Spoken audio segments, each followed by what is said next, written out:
All right. Hello, everyone. Very special episode here today. I'm very excited for it. A couple of years ago, I read this book called Redating Ancient Greece, and it was the first or second book I had read on chronology, the problems with chronology. Right around that time, I also read Isaac Newton's book, The Chronology of Ancient Kingdoms Amended, because Isaac Newton had problems with the chronology as well. And I had not yet read any Anatoly Fomenko, but I was very impressed by this book. And that actually caused me to start reading Fomenko as well. Very, very interesting subject. And I know we mostly do health here on this channel, but previously I made a lot of content on this subject, hidden history, I would call it, or revised history, or even fake history, we could call it. And those were actually my most popular videos on YouTube. So I know a lot of people are interested in the subject. So I gave this book a rare 10 out of 10. And I did not know the author at all, Sylvain Tristan, but I reached out to him after because I saw he had an Instagram account. And I said, hey, man, would you like to do a podcast with me? Now, he didn't see that message until like a month ago. So I've kind of been out of this subject, but I was still very, very stoked when he agreed to do this podcast. So he is here with me today. And just before we jump in today, just going to let you know you can find everything that I do on my website, notusbooks.org. The books that I have written, not on this subject. Most of them are about health, and hundreds of book reviews on there as well. And an archive of this podcast is also there on notusbooks.org. And you can find all of our channels. We're most active on Instagram. We have a few YouTube channels.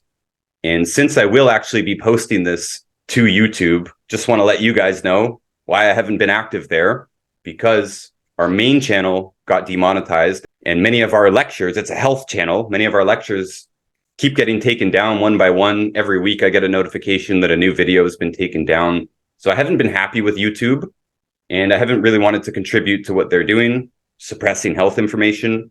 So if you want to find out what's going on, content I'm involved in, it's mostly podcast right now. I've been putting most of my effort into podcast. And all of these podcasts are posted to Patreon a week early. And when the video version is available, it's posted to Patreon, with the exception of this one video, just because I know you on YouTube, you love this subject, and YouTube doesn't actually punish this subject. But I can't post most of my health stuff on YouTube. So that's why I have not been active on YouTube. And without further ado, Mr. Tristan, thank you so much for being here. It really is an honor. I really am very, very excited for this. Very happy that you decided to do this. And I'd love to hear your lay explanation for this, because honestly, I'm not very good at it. It's not my subject. Health is my subject. And there was a lot of comments on this video that I made that I didn't really know how to respond to. I'm not an expert in ancient Greece, but I gave you a 10 out of 10 because I think the book did exactly what it set out to do. I'm not qualified to go and fact check every single thing, but I loved that it was not too short. Obviously, this is a hard to believe subject, so you can't be too short. That's one thing I fault many conspiracy books for, being too short, not really explaining themselves. And it wasn't too long either. A lot of conspiracy books, and forgive me for calling this a conspiracy subject, it kind of is. A lot of them are too long. They're too long and rambly. They're going off on tangents. They're speaking down to their audience. I just love the way that you handled it. You're very respectful of your audience. You didn't expect your audience to be an idiot, I think. Wake up, people. Right? You're speaking to people who are looking for information, and you did it very professionally. Perfect length book. Great price on that book, too, $14.99. What a great deal. I was really, really happy about this. And you just made some updates too, and you shared them with me. Stoked about that as well. I encourage people to buy this book on Amazon. Not only is it a good deal, but it's a really good book, especially for the truther community. Again, the truther community does not produce very good books, not very often. I'm very, very harsh on a lot of those books and very disappointed with a lot of them. And most of them cost more than yours too. So really, really great value. And on top of all that, this is self-published, right? But you had so few mistakes. I think I caught like one little spelling mistake. It was just very well done. I could tell you really put your heart into it. You really wanted to do a good job. and I respect you a ton for it. So I'll throw it over to you now. Hey, Ryan, how are you? Thanks for having me here. And thank you so much for your nice comments. Okay, so where do I start? um, is the chronology of ancient Greece wrong, right? As you said, you mentioned Fomenko. So I think it was in 2014 I read Fomenko.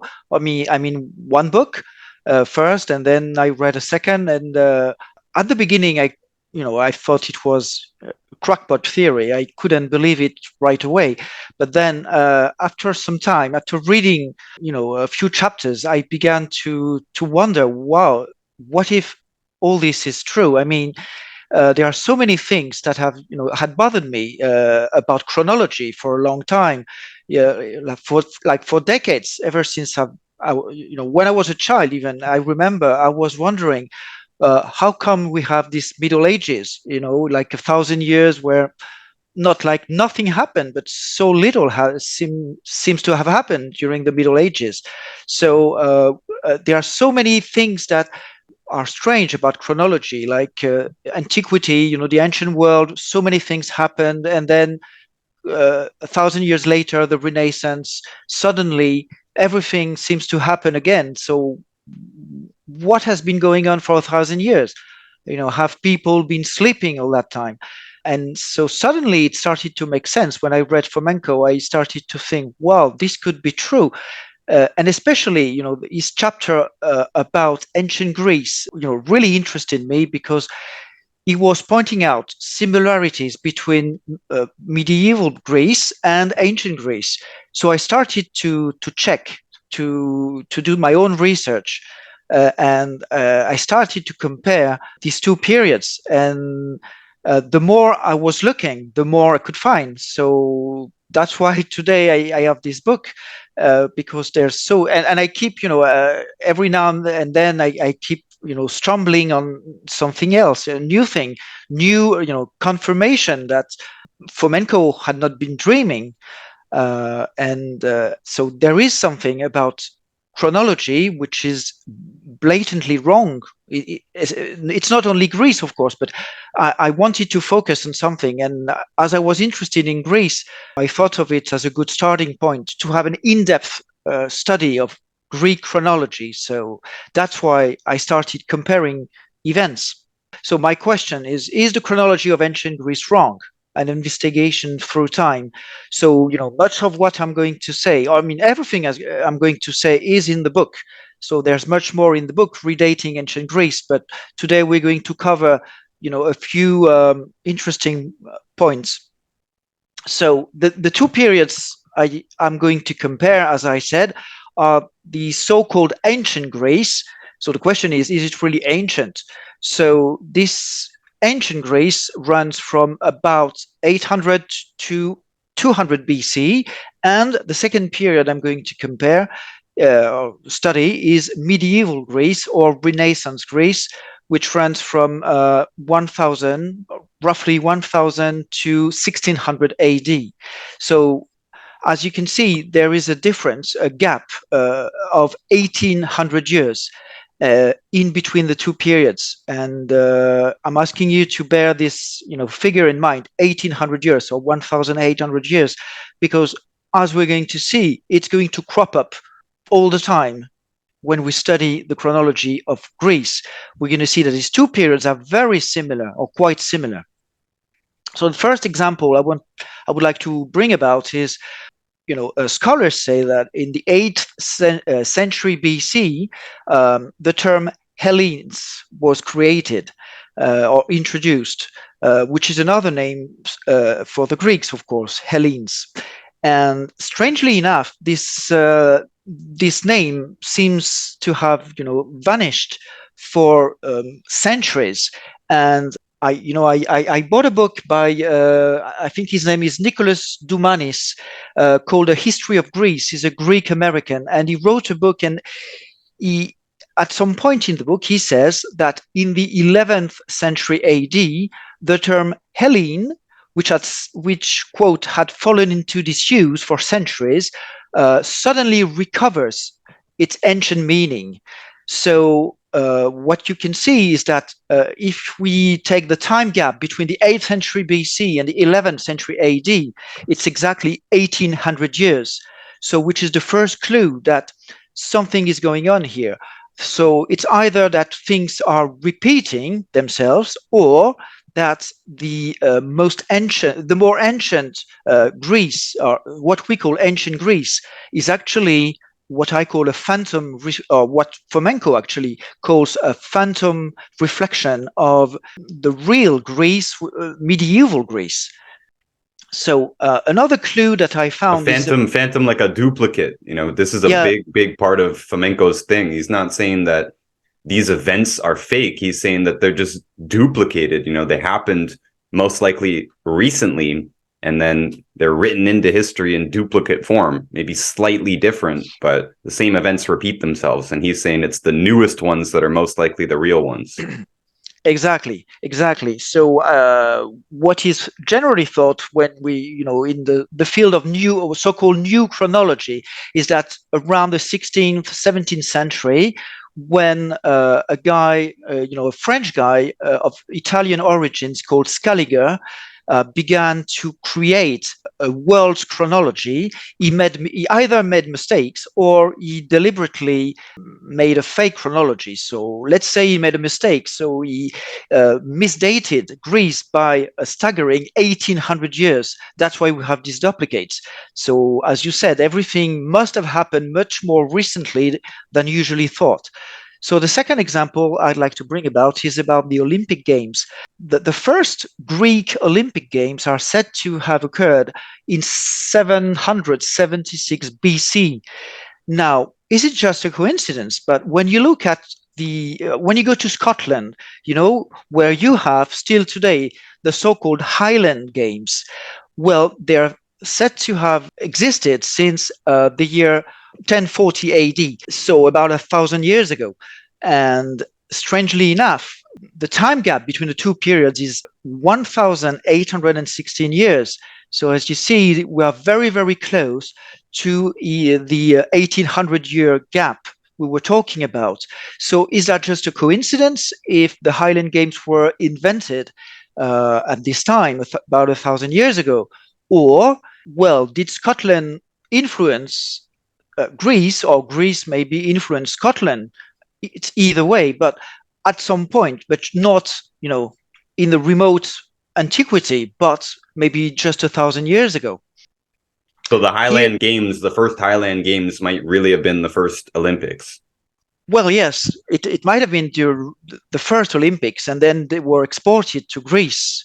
Now, in the 7th century BC, this is in Athens. It's called the Areopagus, which is this rocky hill close to the Parthenon. And on this rock, homicides and other cases were judged in antiquity. We're being told, and it's also associated with the beginning of democracy. Homicides, by the way, that is. I know you've got an accent here. I just want to clarify that this is where homicides were being judged. This is like an outdoor court. Yes, exactly. An outdoor court would be yes, that's exactly what it was in Athens. Now, in Greek, Athens is called Athene or something like that. I don't really speak Greek, but it's something close to Athene. Now, in the north of much later in Northern Europe, you have these things called Althingi. And Althingi is something, of Vikings' origins. The Vikings held general assemblies, which was, what I call a proto-form of democracy. And the leaders also administered justice, in these Althingi or Althing. For example, in the Isle of Man, the oldest parliamentary body in the world is said to be there, and it's said to have existed since 979 AD. And there's also one in Iceland, which has existed since the year 930 AD. And interestingly, they had this Althingi is also referred to as a rock of law. So it's very, very similar to what we have in Athens, except that, of course, in Athens, it's said to be much, much more, much older. Now, is it older? The time gap between the two is about 1500 years. So is it possible that Vikings, invented this in Northern Europe and then somehow exported it in the Mediterranean, for example, in Greece? So Now, can we just go back to that? So the oh yeah, sure. Athens or the Athene, this is a literal rock, right? It's actually a rock. They did this on a rock outcropping. But the Yes. Athingi, which sounds almost the same, Athingi, in Northern Europe, they Yeah. called this the Rock of Law, but that's kind of just like a metaphorical rock, right? It's not actually on a rock, but same concept, exact same concept. They're doing Well, judgments.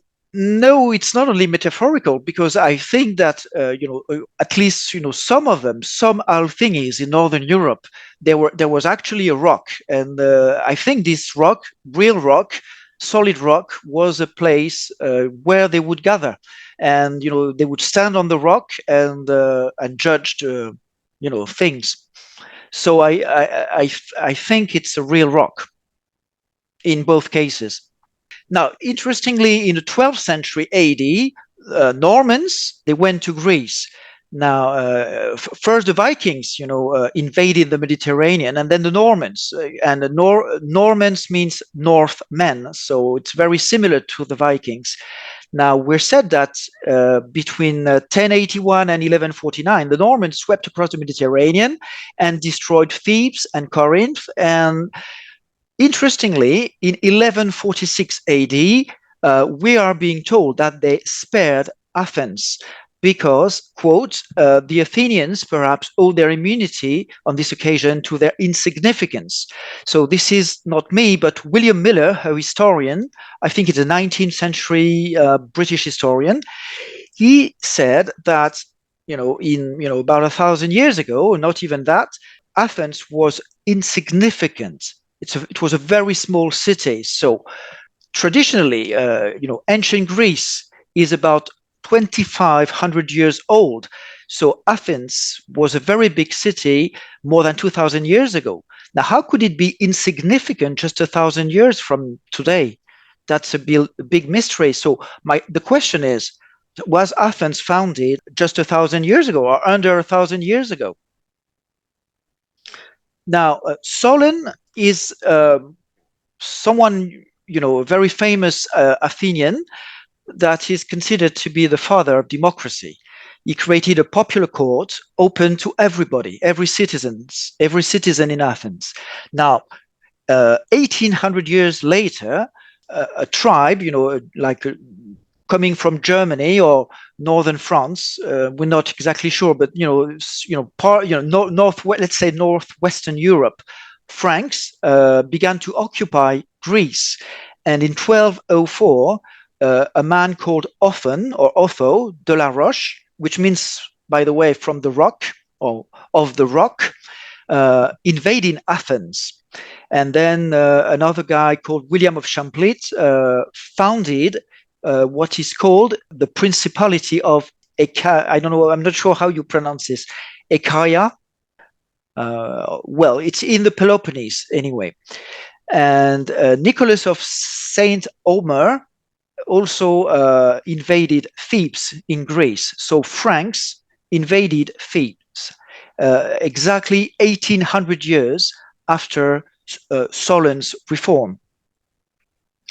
Now, another interesting thing is that in 1215 AD, so roughly at the same time in England, that's the time when the so-called Magna Carta or the Great Charter was written. And in this Magna Carta, which is very famous, this Magna Carta advocated respect for certain rules of law specific to the nobility. And it's kind of an ancestor of the Declaration of Human Rights. It's like the first Declaration of Human Rights. So it's something that looks like a proto-form of democracy. So are there 1,800 years in between the beginning of Greek democracy and this Magna Carta in England? Or are we talking about the same period? This 1,800 years just keeps coming up. Hey, that one of them you mentioned earlier was 1,500 years, but still there's this gap where all these events basically happen before, in the deep past, supposedly, but then they just so happen to be around the same period 1800 years later, or the same thing 1800 years later, roughly. That's right. That's right. Now, if we go through the chronology of Greek democracy or Athenian democracy, we see that there was a reform of Cleisthenes in 508 BC, and then the reform of Pericles.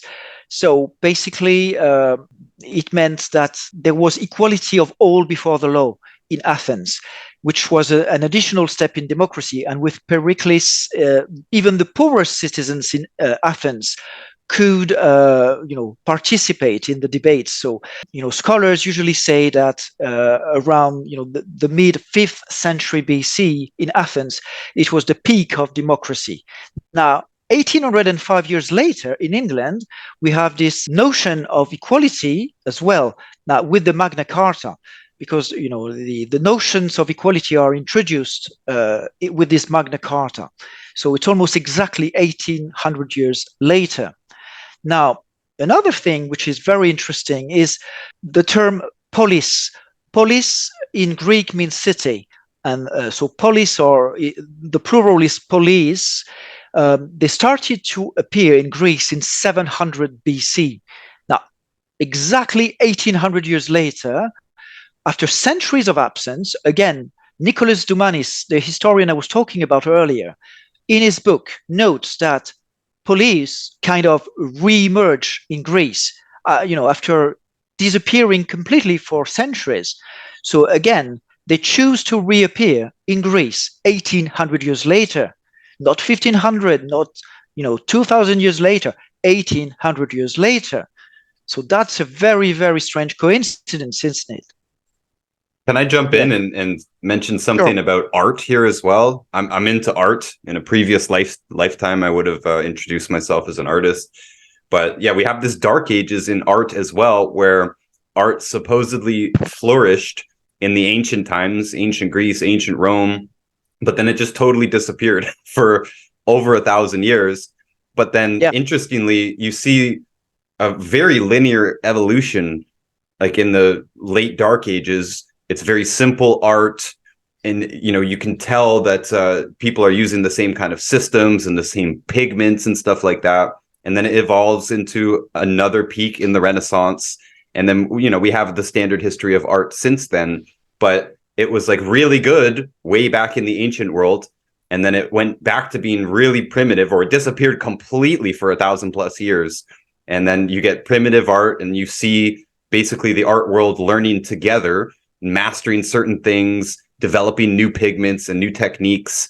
So you have this very complete, steady evolution since the late dark ages, where I believe that history, right? But the only thing I have a problem with now is when they say, oh yeah, this was done in ancient Pompeii or something like that, but it looks like it was done in the Renaissance. It's better than what you see in the dark ages. Yeah, exactly. Absolutely. Absolutely. According to Fomenko, the Roman Empire is misdated by about 1,000 or 1,100 years. And I think is right too. And I've been trying, maybe one day I will write a book about ancient Rome, but it's much more difficult because, I have a friend called Laurent Guyeno who wrote a book called, which I recommend. It's called Anno Domini, and it's about the chronology of ancient Rome. So I would like to write a book myself because, yes, you mentioned Pompeii. It's, many of us, in the new chronology field believe that Pompeii, the actual eruption occurred not in 79 AD, but in 1631 AD. So just, like 400 years ago. And there's, a lot of evidence, and art is one piece of evidence, like the three graces, which were painted by David and which look almost exactly like the three graces which were unearthed in Pompeii, and which are supposedly 1,500 years earlier, and they look almost exactly the same. So it's one example among many that Pompeii, the eruption was misdated. Just one more example before go back to Greece, is that there is a stela very close to Pompeii, which talks about the eruption of 1631, and on the stone it's carved the names Pompeii and Herculaneum, which were not supposed to, which are supposed to have disappeared in 79 AD. Now, how could anyone in 1635, like 4 years after the eruption of 1631, carve a stela mentioning these two names if the two cities had disappeared for 1500 years? So, there are many clues showing that Pompeii was misdated. Roman Empire is completely misdated too. What was the name of that author with the Anno Domini book? Yes, it's a French guy called Laurent Guyénot. It's a Guyénot, Guyénot. Is that book in English too? And his book is in English, yes, absolutely. Sweet. So why 1800 years ago, back to Greece? Yes, why these 1800 years, or are these 1800 years fictitious? Now, another piece of evidence is Byzantium, which is the name of Constantinople, today called Istanbul. It's said to have been founded by a mythological king or demigod called Byzas in the 7th century BC. Now, 1800 years later, in the 12th century AD, Constantinople is taken by the Crusaders, again, coming from north, or the Franks, coming from northwestern Europe. And Byzantium is often written on maps, which is illogical because it's supposed to have been named Constantinople ever since the year 325 AD, after the Emperor Constantine. And on the maps, they call, the 12th century maps, they write Byzantion or Byzantion Constantinople. Now, a very interesting fact is that many crusaders came from a French city called Besançon. Now, if you look at the name of Besançon in northeastern France, at the time it was called Byzantion, and it's virtually the same name as Byzantion. So is the name Byzantium, which is the Latin version of Greek Byzantion, was it really founded in the remote 7th century BC, or much more realistically, much more recently, founded or at least renamed by Crusaders, Byzantion, coming from Byzantion, exactly like when people from York renamed or named New Amsterdam, New York. You see, or in the New World, you have so many names coming from Europe. They just took the names of the cities they knew in Europe and named new places in America with European names. So what I believe is that we have the same here. Constantinople was renamed Byzantion by Crusaders coming from Byzantion. And it's much more recent than we think. And opposite Byzantium, there is the city of Chrysopolis, which literally in Greece means the city of gold. Now, 1800 years later, from the 9th to the 12th centuries AD, in Besançon, in modern France, what today is called France, we have this district which was called Chrysopolis. So the city of gold is actually the original name, apparently, from a neighborhood in France, or in what today is France anyway, right? And these are spelled the exact same. They're spelled the exact same. Now, the strange thing is that why would a French or part of a French city, what would it be named with a Greek name? So I believe it might be that Crusaders, when they came back to France, they renamed Chrysopolis, part of their city, Besançon, they renamed it Chrysopolis. So it's like twin cities. You have now, at the time, about, in the 12th century AD, you had these two cities, Byzantion in France and Byzantion in the Middle East, or in, Istanbul. The Near And East, they say. the nearest, yeah. And there was this opposite city, opposite the river, there was Chrysopolis. So maybe they just decided to also have their own Chrysopolis. Or maybe it's the other way around, I'm not sure. But maybe they had this city of gold in Europe, and then when they arrived in the Near East, they decided to call it the City of Gold as well. And then it became known under a Greek name because people spoke Greek there. I don't know. Now, another interesting character is Zoroaster, or also called Zarathustra, who was, in the 6th or 7th or 6th century BC, a so-called prophet and founder of Zoroastrianism, a religion of the Persian Empire.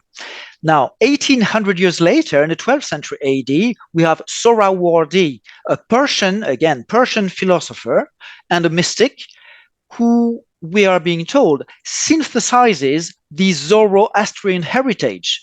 So it's funny to see that this philosopher lived exactly 1800 years after Zarathustra. So the question is it possible that these two philosophers are just one and the same person? Another interesting character, this time it's a writer, is Aesop. Aesop was the Greek so-called father of fable. He was said to be of Phrygian origin, and he created these fables, these tales. And now, much later, so this time it's not exactly 1800 years later, it's rather 1750 years later. Marie de France, a French writer living in England, I think, she was the first person to translate Aesop's fables into French. Now, these fables were called, or she called, Aesopettes. Now, why did she call them Aesopettes? Well, according to conventional history, she called them Aesopettes to honor the Greek Aesop. So from Aesop, she called his stories or his fables Aesopettes. Now, when you look at the word Aesopette, it looks like the Greek or two Greek words like Iso, which means equal in Greek, and pet look like, more or less looks like podi, which means foot. So could it mean equal foot? Now, as you of course know, poetry is done in feet. So you have, usually you write one line, and then the next line you've got an equal number of feet, so-called feet. So it works with equal feet. So did Aesop really exist, or was it's something very, very new at the time, in 1189, or when Marie de France wrote them or translated them. Maybe it was something completely new.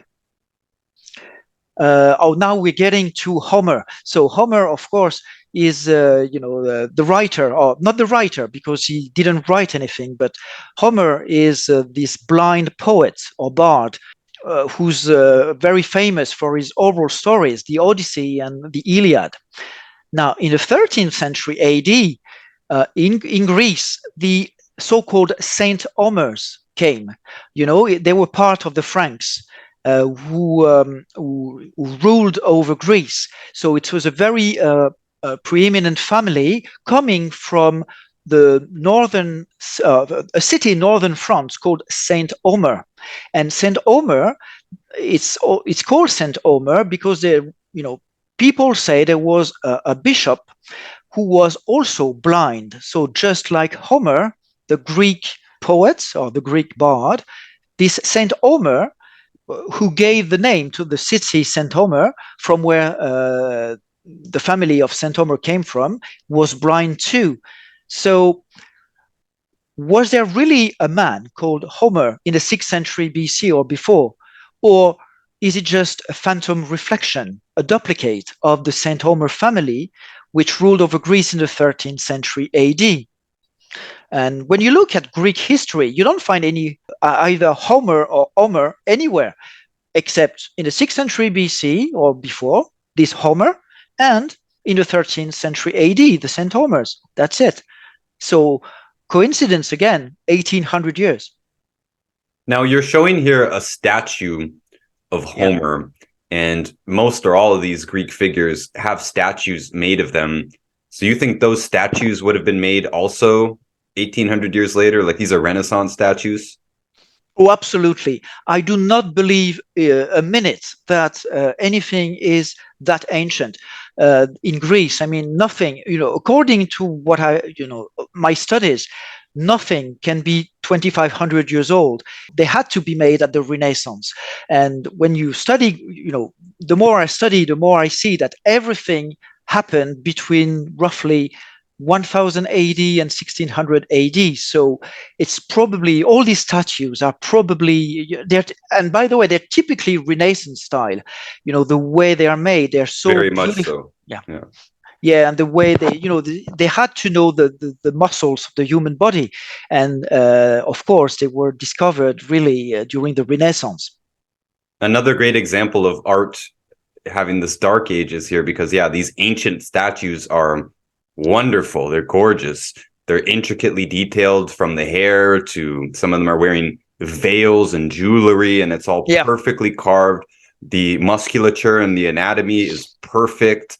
Yet this comes, 1800 years before people could actually do this, because art was very, very primitive. We have almost no art from the year like 1000, 1100, 1200. And most of the art that we do have, it's not very good. It's fairly amateur. They don't have very much materials to work with. And we hardly know the names of any of those artists. And it's only in the time of the Renaissance, 14, 15, 1600s, that we have well-known artists and well-known studios. So you'd have like a head artist and he'd have a whole bunch of assistants and apprentices and all this stuff. And they would all be working together, creating these masterpieces, whether they were paintings or sculptures or murals.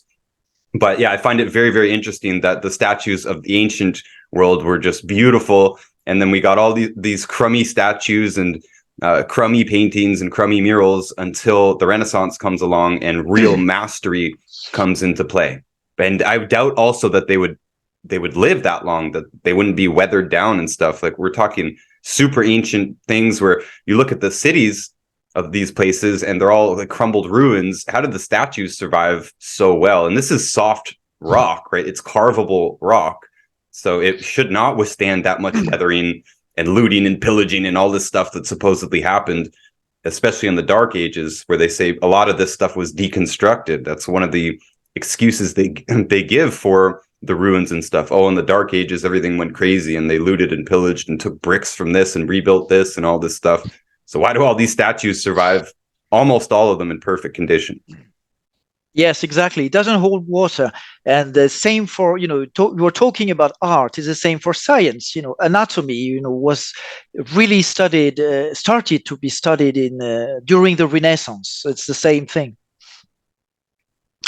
Now, also, in the 6th century BC, Homer mentioned, he doesn't call Greeks, he calls them Achaeans.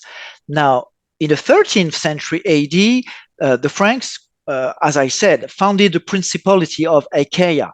So it's probably the same thing. You see that Homer was talking about Achaeans, and Achaia, it's the same thing. It's the part of it's the so-called the barony of Achaia in the Peloponnese. And it's probably something, the word probably relates to water, to Latin aqua. And it might be because they came by boat.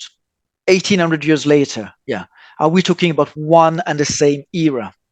Another aspect which I studied is the Greek language itself. Now, Homer wrote in Greek, so ancient Greek.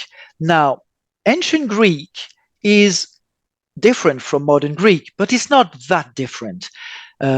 So I'm quoting here Margaret Alexiou, who's a professor emeritus of modern Greek at Harvard University. And she says, Homeric Greek is probably closer to Demotic, which is modern Greek, than 12th century Middle English is to modern spoken English, which means that English has evolved more in about 800 years than Greek in almost 3,000 years. It doesn't make sense.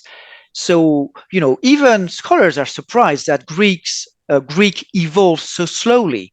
Now, the question is, has it evolved slowly, or are we talking about 13th century Greek? In this case, everything becomes logical, right? Because if Homer or Saint Homer, like someone in the Saint Homer family, wrote, invented this story in Greek, we call the Iliad, and the other one called the Odyssey. So if they spoke 13th century Greek, that's why the evolution of Greek seems slow. It's just that 800 years have elapsed, not even that, right? But not 2,800 years. This was one of the comments that I got a lot on the video that I made summarizing your book. A lot of people said, I'm Greek and, I can't understand ancient Greek, but I think they misunderstood the point. The point was not that they're very similar. The point is that they're more similar than we would expect given the amount of time, because English and other languages have changed much faster in a shorter period, like 800 years. Like you said, we can hardly understand Shakespeare. And you go back further than that, like, Canterbury Tales and all this stuff. It's very hard to understand older English. And it's not that old. English is not an ancient language. So you've got this supposedly extremely ancient language that is just, it hasn't changed more than the English language in 800 years is the point. It's not that they're very, very similar. Yes. I'm not an expert at Greek, of course, but I suppose also the spelling might be different. And, it's also spelling can be confusing. When you read ancient English, the spelling has changed a lot. And sometimes it's actually easier to understand that, at first glance, we see that the spelling is very different. And it's, what is he talking about? But it's not that different. I think it might have something to do with spelling, but yes, they missed the point. Now, in the 6th century BC, this is Pisistratus. Pisistratus is called the first tyrant of Athens. Now, the name Pisistratos in Greek means he who convinces the army. So my question is, are all these names, ancient names of Greek tyrants or philosophers, are they nicknames or real names? Maybe they're just nicknames.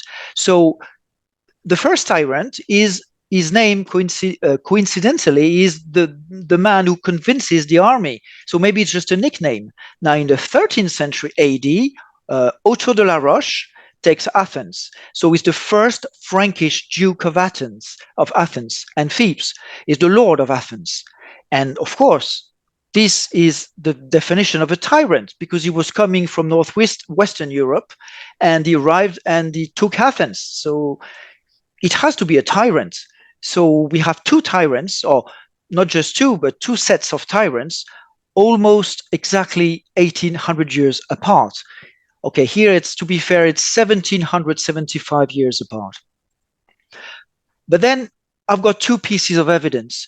Dante, the Italian poet of the Middle Ages, we are being told that he transferred by poetic anachronism the title of Great Lord of Otho to Pisistratus. So in simple English, it means that he made a mistake. Well, he took Pisistratus, or he mistook Pisistratus for Otho. Strange mistake. Now, what is equally strange is that much later, in 1707, a man called Fanelli, we are being told because he misunderstood, he calls this time Otto the Magaduce Tirano, which means the great tyrannical leader. And again, according to historian William Miller, he made a mistake. He misunderstood. He took this time Otto for Pisistratus. So maybe there is no mistake. Maybe Dante, both Dante and Fanelli were right. We're talking about one and the same person. Maybe Otto was a tyrant. He was a tyrant. And then In Greek, he came to be nicknamed the man who convinces the army. It was just a nickname for a tyrant, and he became the great tyrant. So it's probably one and the same person. So us modern people and modern scholars are like, oh, these guys just they made a mistake here. But who are we to say that that's their time, right? So you're saying that they're speaking about people closer to their time or in their time. Yeah. And they're saying, no, Otto is Pisistratus. That's what they thought. Exactly, especially for Dante, because if Dante was writing or was making a mistake almost at the same time when it was happening. So how could he make a mistake? So he was probably right. In my opinion, he was right. We're talking about one and the same person. These tyrants. So the first tyrant is Otto, and then he had two sons. I mean, yeah, okay, let's talk about Othon. So Othon has had a son called Guy de la Roche, and he himself had two sons, Jean de la Roche and Guillaume de la Roche, Frankish knights. Now, in ancient Greece, we have almost the same thing. Pisistratus is said to have had two sons, Hipparchus and Hippias. But again, if you look at the etymology of the words, it means more or less leaders on horseback. So men on horseback. So that's the definition of a knight, a tyrant knight who controls a city or a place, riding a horse. So very similar structures, very similar patterns here, 1800 years apart. Right. Okay. So in the mid 6th century BC, we've got this, Cyrus the Great, or Kurus in Persian, is a hero in Iran because he's like the great king of the past, of the antiquity. Is said to be the founder of the so-called Achaemenids, which is and is his empire was gigantic. It included the Mediterranean, and also he loved literature, and we are being told he was close to the Jews. Now, oddly enough, in the mid 13th century AD, we've got this king called Charles of Anjou, and now Charles in Latin is Carolus, which looks, which sounds like a bit like Kurus, Carolus, Kurus, and of course, king in Slavic languages is also Carol. Now, this king was the prince of Achaia in Greece, and he spent his life creating a gigantic empire in the Mediterranean, just like Kurus or Cyrus the Great. Also, he loved literature, and he too was close to the Jews. So, as the two characters, the two people are, 1800 years apart exactly, I am wondering, could it be that Cyrus the Great is just a phantom reflection of Charles of Anjou? All right, maybe this is not the most convincing piece of evidence, but I find it very strange that the two guys are so similar. And again, they're they're 1800 years apart. And a lot of these people, they only have a few defining characteristics, right? This guy was a tyrant. He had two sons. They were both horse riders, but then this other guy just happens to be 1800 years later. He was also a tyrant with a similar name, that both of his sons, horse riders. In this case, it just happened to both have a Mediterranean empire, happened to love literature, and happened to be close to the Jews. Like these are not really deep descriptions of people, but yet again and again we get these repeated characters with similar names. And like you said, some of these times, or almost all of them, the ancient Greek name is really a nickname. I'm sure you're going to get to Aristotle and Socrates and stuff. It's very interesting that can't be their real name. You don't name someone basically a scholar when they're a kid. That's a name you acquire later in life, or it's a name given to a character. And they just so happen to reflect the biographies and descriptions of people 1800 years later.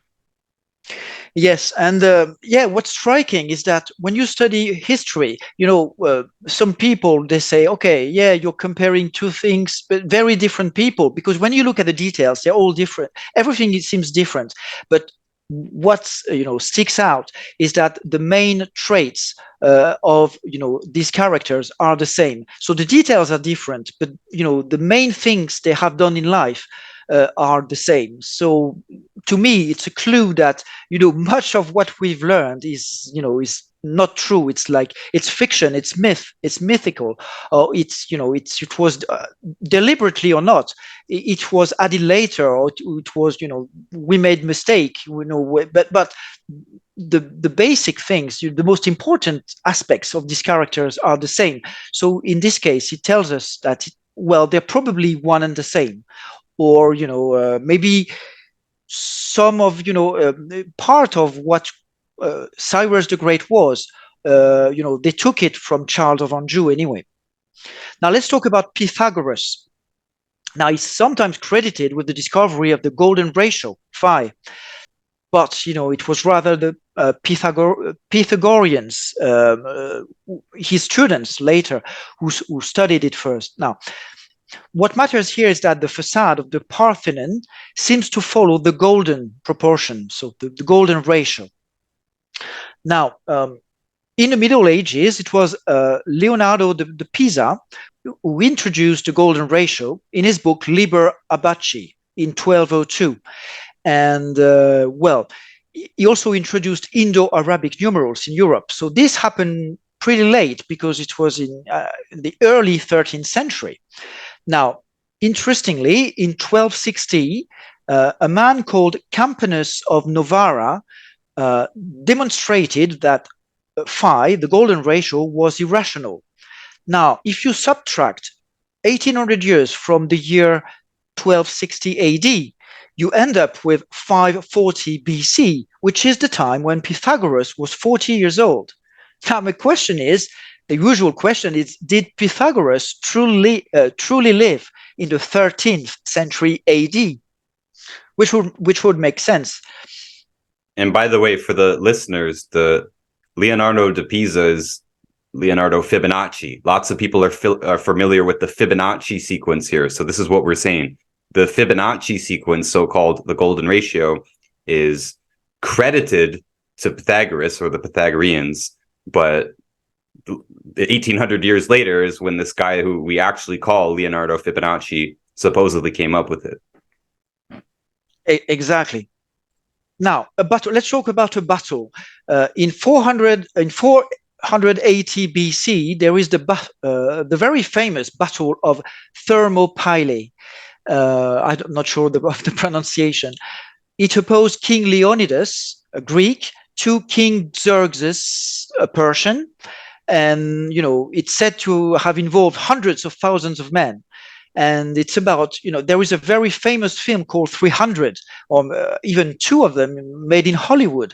And the story is about the Spartans, or the Spartiates, and their bravery, that 300 horsemen played a key role in Greek resistance. And later on, like about 40 years later, after the battle, Herodotus wrote that there were many people, but few real men. Now, 1755 years later, in the Middle Ages, there was a battle called the Battle of Neopatras, which is almost at the same place, about 25 kilometers away from Thermopylae. Now, it opposed a man called John Ducas, despot of Thessaly, and John de la Roche, the Duke of Athens, to John Ducas Palaiologos, Byzantine general. And again, we have tens of thousands of men in this battle. And then we are being told that John de la Roche sent a troop of, guess what, 300 knights. And then, thanks to these 300 knights, they won the battle. And then we are being told that, like the cherry on the pie, that he quoted Herodotus, because this battle with these 300 knights, won with 300 knights, reminded him of the so-called ancient battle of Thermopylae. So he decided, to quote Herodotus on the battlefield, like, at a time when, people, the print hadn't been invented yet.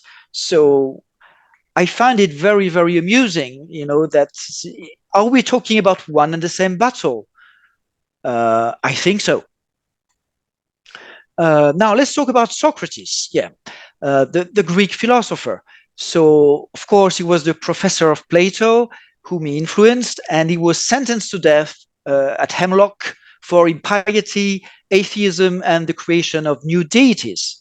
Now, 18 or almost 1800 years later. Now, if we take, I took the years of death of these people. Now, 1789 years later, another man, another philosopher died in Adrianople. He was a Jewish professor, and he was called Eliseus. And Eliseus was an expert in Kabbalah and things like that.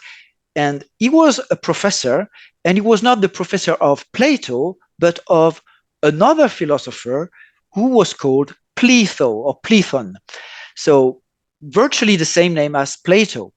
And just like Socrates greatly influenced Plato, Eliseus greatly influenced the life and the philosophy of Pletho. And similarly, he was sentenced to death by the Turks because of, quote, his heterodox religious views. So we have two very, very similar characters again. Now let's study Plato and Pletho. Now Plato, as I said, was the student of Socrates. He was the greatest philosopher of ancient Greece. He's the most famous of all. And he created what we call Platonism, which is the material world is an imperfect copy of the ideal world of so-called forms. Now, 1800 years later, Plethon or Pletho is encouraged by Eliseus to study Greek philosophy as well, and he becomes, guess what, the greatest philosopher of his time, like the greatest Greek philosopher of the 15th century. And of course, he was a promoter of Platonism. So Plato or Plethon promoted Platonism. And Plato wrote the Republic and the Laws. Now, Pletho wrote a book called The Laws, which we're told was inspired by Plato's Laws and Republic. Both were polytheistic. Both founded an academy. Plato is said to have founded the academy in Athens. Pletho founded an academy in Florence. They both had very long lives. Scholars think that Plato lived approximately 80 years. Scholars say that Pletho lived almost 100 years. So, both lifespans are very, very, long for the time. Now, Pletho was exiled to Mistras. We'll come back to this later. And a very interesting aspect of Pletho is that he translated Plato into Latin and encouraged Italian humanists to study Plato, who we are being told was almost unknown in the West, which is a bit strange because Plato is supposed to have been, in the past, the greatest philosopher of ancient Greece. Now we're being told that in 1400 something, Plato was virtually unknown in Italy, which is illogical. Now, Aristotle was another, of course, Greek philosopher, and he was the student of Plato. And Aristo means noble. Now, in the mid-15th century AD, we have a man called Gennadios Scholarios, another Greek philosopher and theologian, and Gennadios means noble. And he was a student of Plethon, or Pletho. And indeed, Scholarios means the student, so it's a nickname.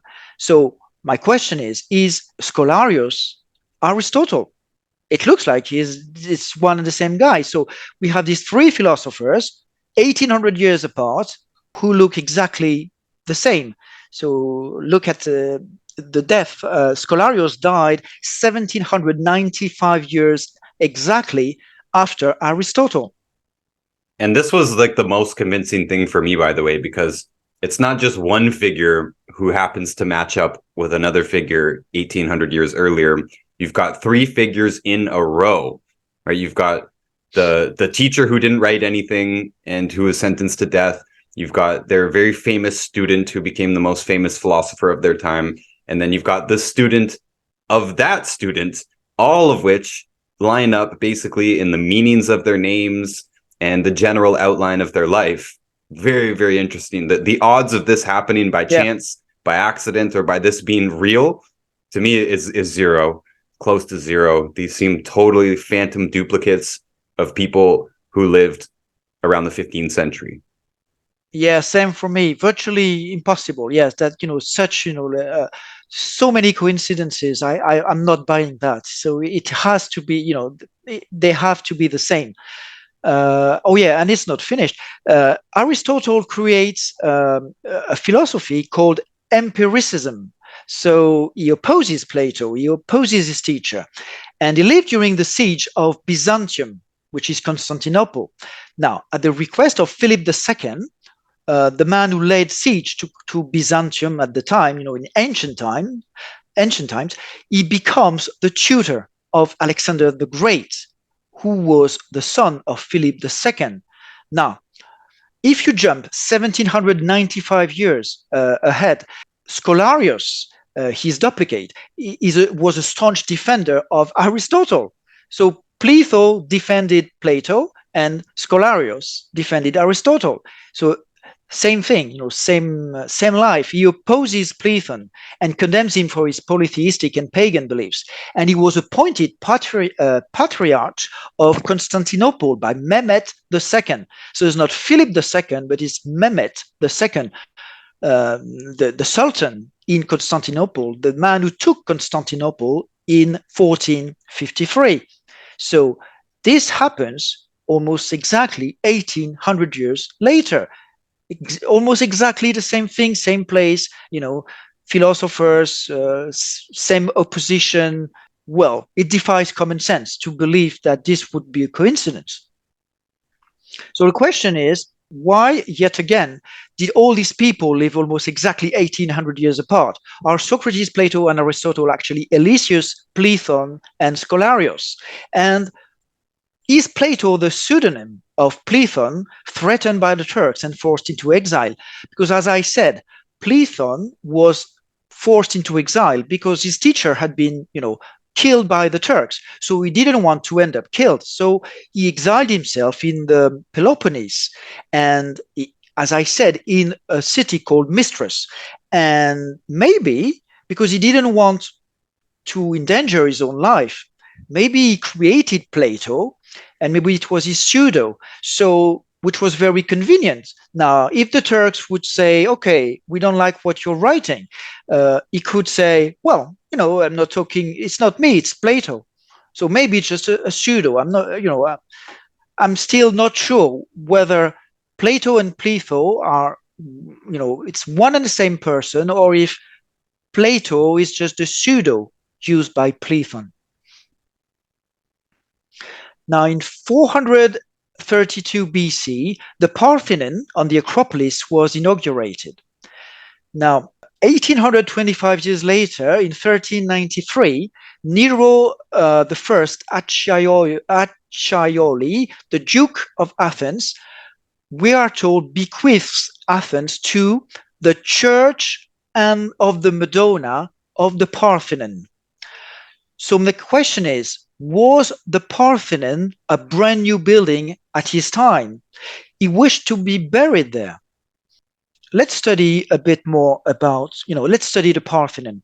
Now, in 1436 AD, a man called Cyriacus of Ancona, who was a merchant, an antiquary, and humanist, he was an Italian, he was a traveler, and he's sometimes referred to as the father of archaeology. He's said to be the first so-called scientist to rediscover the prestigious ancient Greek sites, such as Delphi or, Athens. Now, for those who have the image, this is the first known representation of the Parthenon.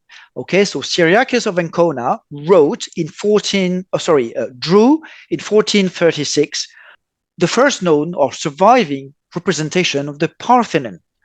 So this happened 1868 years after the construction of the Parthenon.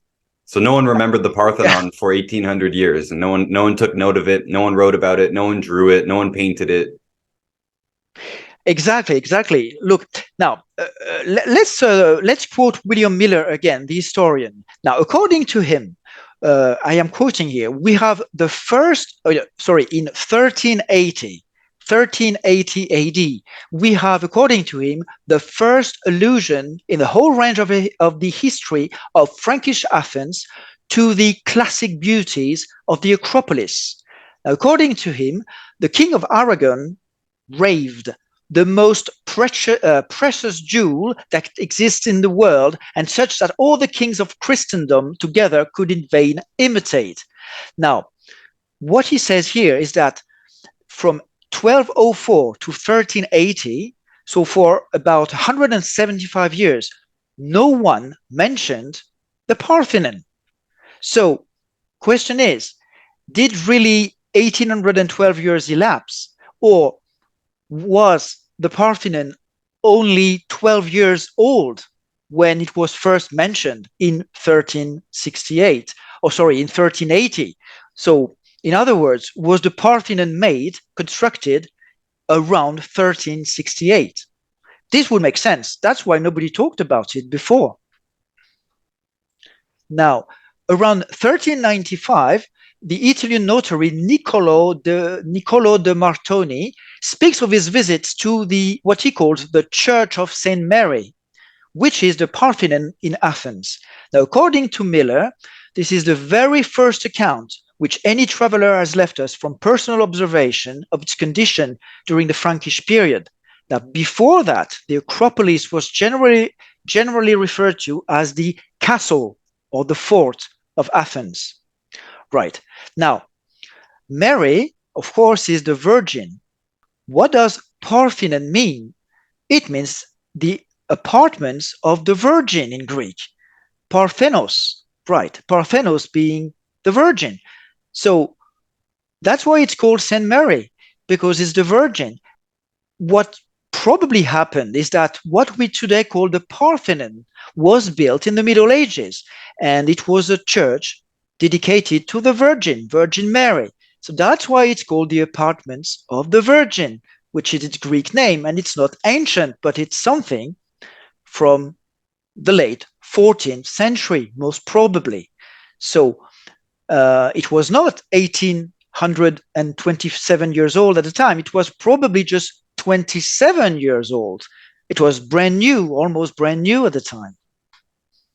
Well, this is my hypothesis. Of course, you might disagree, but that's where the evidence leads me.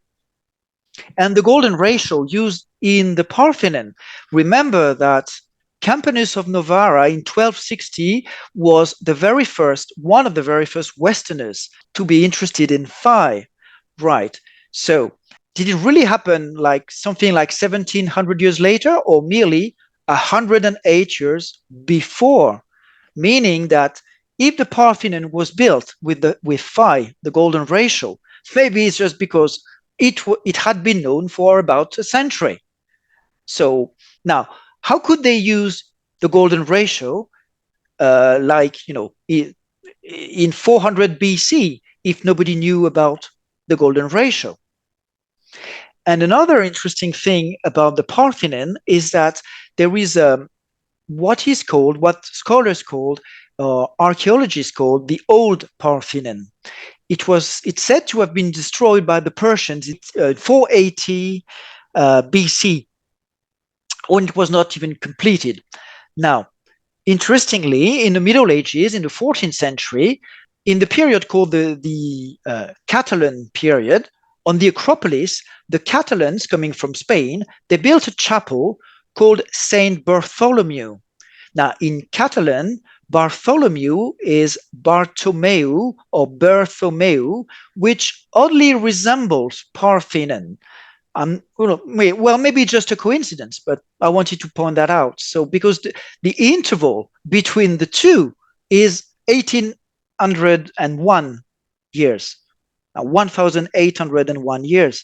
So, are we talking about a true time gap of 1800 years again, or are we just talking about one and the same thing? The old Parthenon would be the first chapel which preceded the bigger Parthenon. And I think we should keep in mind, everyone, that in these times, Renaissance and before, most people could not read and write. The average person could not read and write. Books were not available to the common person. Books were written by monks and scribes, and they were very time-consuming and laborious, and only an elite group of educated people could actually understand and read. So when you get names that sound similar but don't look that similar, this is why we had all sorts of different spelling in English back then too. There was no standardization here, and a lot of things were just, it's what you heard. And of course, we know, especially in like the Romance languages, a lot of the words are very, very similar. They're just spelled slightly different, and over time they're pronounced slightly different. But a lot of these words sound similar, I think, and place names and human names, I think they sound similar because that's mostly how they were transmitted from person to person, orally, not written. Yes. Now, in the 13th or 14th century AD, we're not sure. A tower was built on the Acropolis. It's called the Frankish Tower. This is a photo from 1872. And unfortunately, this tower was destroyed by the German amateur archaeologist Heinrich Schliemann in 1874. So this photo was taken 2 years before. So it was destroyed because it was deemed not an antiquity, because it's medieval. This we are sure about. It's medieval. It's a medieval tower. Now, it was allegedly built with the stones recovered from the Acropolis, which was, or from the crumbling stones of the Parthenon at the time. Now, was it really built 1700 years after the Parthenon, or 100 years before? And that would explain why, the Franks were talking not of the Parthenon for about almost 200 years, but they were talking about a castle, the Athens castle. So this tower was probably the remains of this castle, which was built approximately 100 or 150 years before the Parthenon. So they thought this tower, it's like right beside the Parthenon, they thought that this was medieval, so okay, we can destroy this. But you're saying they both would have been built around the same time. They're contemporary. Yeah, probably this castle and this tower was built around 1200 something. And this was the Castle of Athens. It was built by the Franks, the Dukes of Athens. And then about 100, 150 years later, they built this church, St. Mary of Athens, which became the Parthenon. And Schliemann was, stupidly enough, he destroyed the tower because he was thinking that it was not interesting enough. It was something medieval, and to him, it was not something that belonged to what he believed was very, very ancient.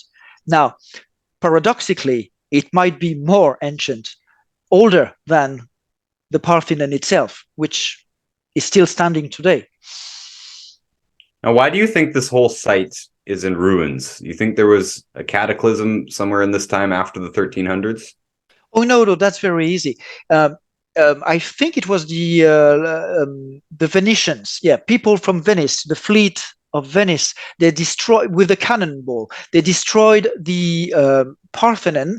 At least the roof of the Parthenon got destroyed, I think, in 1680 or something. I'm not sure about the date, but it's fairly recent. Now, of course, the structure was supposedly almost 2,000 years old.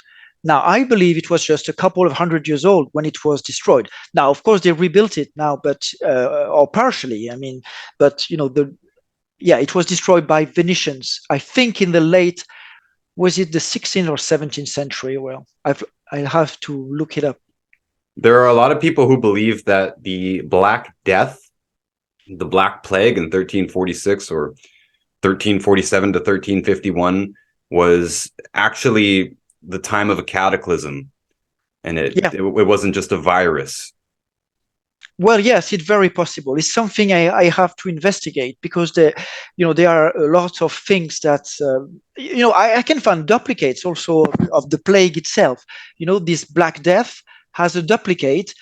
Now, it's not 1800 years before, but it's 800 years before. It's the Justinian plague or something like that in 531 or something, or 30, maybe 536 AD. So if you study these two periods, of the late Roman Empire and the so-called, barbarian invasions, which occurred at the end of the Roman Empire, you have duplicates 800 years later. And this, maybe I will also write a book one day about this, because it's a really interesting thing. So many duplicates also between these two periods. Anyway, now, Hippodamus of Miletus was the inventor of a plan we today call the grid plan, a city plan. Basically what you have in American cities. The grid plan was not invented by Americans. It's thought to have been invented in ancient Greece. We are told that Greeks and Romans, used it for a long time, and then it was forgotten. Well, the interesting thing is that Hippodamus of Miletus is a man who is remembered as the inventor of this plan. Now, did he truly live in 400 BC something, or did he live 1800 years later, which would lead us to the 14th century AD? What happened in the south of France in the 14th century AD? Well, approximately 500 enclosed towns with a regular plan, a grid, were invented in the southwest of France at this time. Now, according to Wikipedia, there is an interesting paradox about them, is that the plan of the so-called Bastide, they say it's innovative, but it reminds people of what the Greeks and the Romans were doing. And they say that little is known about their origins. Now, if you look at the dates, Hippodamus lived approximately 400 BC. Now, I think he probably lived in the 14th century AD, which is right in the Bastide period, 1800 years later. So was he inspired by them? Well, possibly. Or, or maybe Greece inspired the south of France, or either France inspired Greece, ancient Greece, which is not ancient. Another case of duplicates is called the Navarchs. The Navarchs, during the Peloponnesian War, there was a title called Navarchos in Greek, which appeared in Sparta. And Navarchos means a ship commander. Now, in 1378 AD, in the Peloponnese arrived the Navarrese Company, people from Navarre, which is, I think, in northern Spain. Now, these people were a troop of mercenaries, and they arrived by sea. And according to the Chronicle of the Morea, Morea meaning the Peloponnese, it contains, I'm quoting here, blatant anachronisms. So according to Miller, again, so are we talking about two different things, or just one? So the Navarrese Company probably gave the Greek word Navarchos. And by the way, in Sparta, they had no ships. So why would they call some people ship commanders if they had no ships? And they would call them Navarchos, which is virtually the same word as the Navarrese Company. And there is also this city called Navarino in Greece. It has two names. It's also called Pylos. Now, it was occupied by the Navarrese Company in the 14th century. Problem? according to Miller, the city was known by this name for a long time. So he deduces that it is just a coincidence. Well, is it a coincidence, really, or is Greek chronology distorted, misdated? So the city already existed before the company was there. So the city couldn't be named after the company. Well, I think it is just that Miller found some documents, probably, that he misdates. When he says that the city was, known to have been called Navarino for a long time, I think he's referring to documents which are supposedly quite old, but which are not. Actually, everything is recent, and historians have gotten confused with all these misdatings. So the chronology, all the chronology, we're talking about Greek chronology today, but as I said, Roman chronology is misdated and it's not the same time gap. And other chronologies are misdated with, other time gaps. So it's confusing. So that's why they're talking about coincidences or anachronisms. And actually, it's just that they were not thinking, maybe the dates are wrong. Another battle which is interesting is the naval battle of Alesia, which is facing the Echinades Islands in Greece. So there was this navarch, this ship commander called Nicolo the Madman, or Nicolo, a Spartan, against Timothy, an Athenian. And we are told that after this battle was the end of the remarkable Spartan fleet. So maybe there was a Spartan fleet after all. Okay, so let's say there was a Spartan fleet and it's the end of their being remarkable. And it's the beginning of a new Athenian naval power. Now in 1427, so it's 1802 years later, the naval battle of the Echinades Islands occurred, which is, of course, facing the so-called ancient Alesia. And this time we have Carlo Tocco. So Tocco could be, an Italian word meaning the eccentric, so the crazy. And remember, the other one was Nico Loco, and Loco in Spanish means crazy. So it's probably one and the same guy again. And so he was said to be an Italian lord, and he was fighting Demetrios Leontarios, a Byzantine Greek. And again, it's the last decisive Byzantine victory to take the Peloponnese. So both battles are very similar, same place, same results, and they're 1800 years apart. And a crazy lord. Yeah, and a crazy lord is involved. Yeah, absolutely. So are we talking about one and the same battle? Yeah. 1802 years later? Really? Now, oh yeah, the place names. Well, usually place names, they get shorter over time, right? So I'm taking here the example, I'm not sure, maybe it's not true, but, historians say that the French city of Lyon used to be called Lugdunum in Roman times. So obviously it got shorter. Now, this is an extreme example, but, you can find this, in many city names. With time, words get shorter, right? Now, we are being told that in Greece, in medieval times, when the Franks invaded the Peloponnese, that the place names got not shorter, but longer.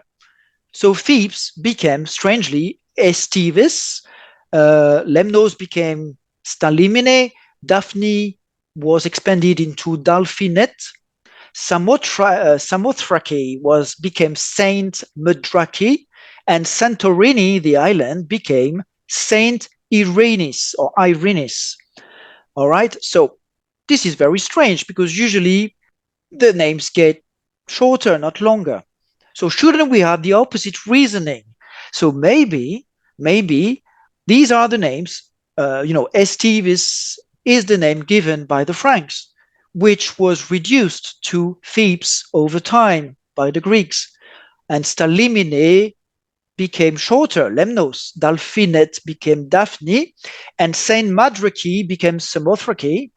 And Saint Irenaeus became Santorini. This would make much more sense. By the way, we do this in just modern language too, because we're lazy. We don't say Los Angeles, we say LA. We don't say Las Vegas, we say Vegas. You know, even where I'm from, Toronto, nobody pronounces it Toronto. They go Toronto. It's just a shorter name. And if you were to only hear that, you would write it differently. You wouldn't write Toronto because nobody says it that way. Absolutely. And here, what scholars say sounds stupid actually, because like, let's say the Franks invade the island of Santorini, and they hear the word Santorini, and they decided to Christianize it, and they said, okay, it looks like saint, so let's call it Saint Irenaeus. So, but I think it's the opposite which occurred. Of course, they called it Saint Irenaeus, and for the Greek it became Santorini. Now, an interesting case is the case of Sparta. Sparta, again, just like many cities in Greece, has two names. So Sparta is also called Lacedaemon or Lacedaemon. Now, we are told that out of admiration for the ancient Spartans or Spartiates, the Franks allegedly established themselves on the then already very old ruins of Sparta around 1250 AD. And we are told that they renamed Lacedaemon Lacrémonie or Lacrémonie, which is a more Frankish or more French name. Now, 3 miles away, they founded another city they called Mestres, which is now called Mistress. Remember, that's where Platon went into exile. However, we are being told that in the 15th century, the traveler Cyriacus of Ancona mistakenly took Mistress for ancient Sparta. All right. And this error, this so-called error, was repeated on maps until the 18th century. So did people really make a mistake for 3 centuries? And did Cyriacus, did he really make a mistake? Now, I have a much more simple explanation. Now, the Franks took Sparta, which they renamed Mestres, which is a French name, okay, and which logically became Mistress. Mistress comes from the French mistress. Well, nobody denies that. Now, it's exactly as Cyriacus wrote it in his account. All right, so they took Sparta. He didn't make any mistake, and that's why it's shown on maps and engraving for 3 centuries. And 3 miles away from Sparta, they founded Lacrémonie, which became, this is my theory, which became Lacedaemon, which is the Greek pronunciation of Lacrémonie. Now, we're not sure about the way Lacrémonie was pronounced at the time. We can guess that the R was rolled. So it was something probably like Lacrémonie, and which maybe to Greek ears became Lacedaemon. Lacedemon. Well, that's, and in any case, that's a much more simple explanation than, the so-called mistake, going on for 3 centuries. What's this engraving that you're showing here on this slide? This engraving shows Sparta, which is called Mistra, as I said. So it's supposed to be a mistake. So it's called Mistra or Mistress or Sparta, and it's supposed to be a mistake. But I think it's the truth. I think Sparta was renamed Mistress, by the Franks. It probably dates back from between the 15th or 18th century. What is this word in the middle here? It's like a lowercase o and then an uppercase I. What does that mean? Apparently it means or like okay. It had 2 names, so Mistra or Sparta. So this kind of looks like an advertisement telling you, hey, this place has been renamed, or this place has 2 names. Yeah, absolutely. Which would make no sense if Sparta was really an ancient world place. Yeah, but they keep saying, scholars keep thinking it's a mistake, that Cyriacus made a mistake and that the mistake was repeated. Now we're coming to the siege of Byzantium, which occurred in 340 BC. Philip II, as I said, Philip II of Macedon. So Philip, he led siege to Byzantium at the time, and Philip comes from the Greek, the one who loves horses. Now his son, famous Alexander the Great, took Byzantium a few years later, and shortly after, in 322 BC, that's the end of the Athenian democracy.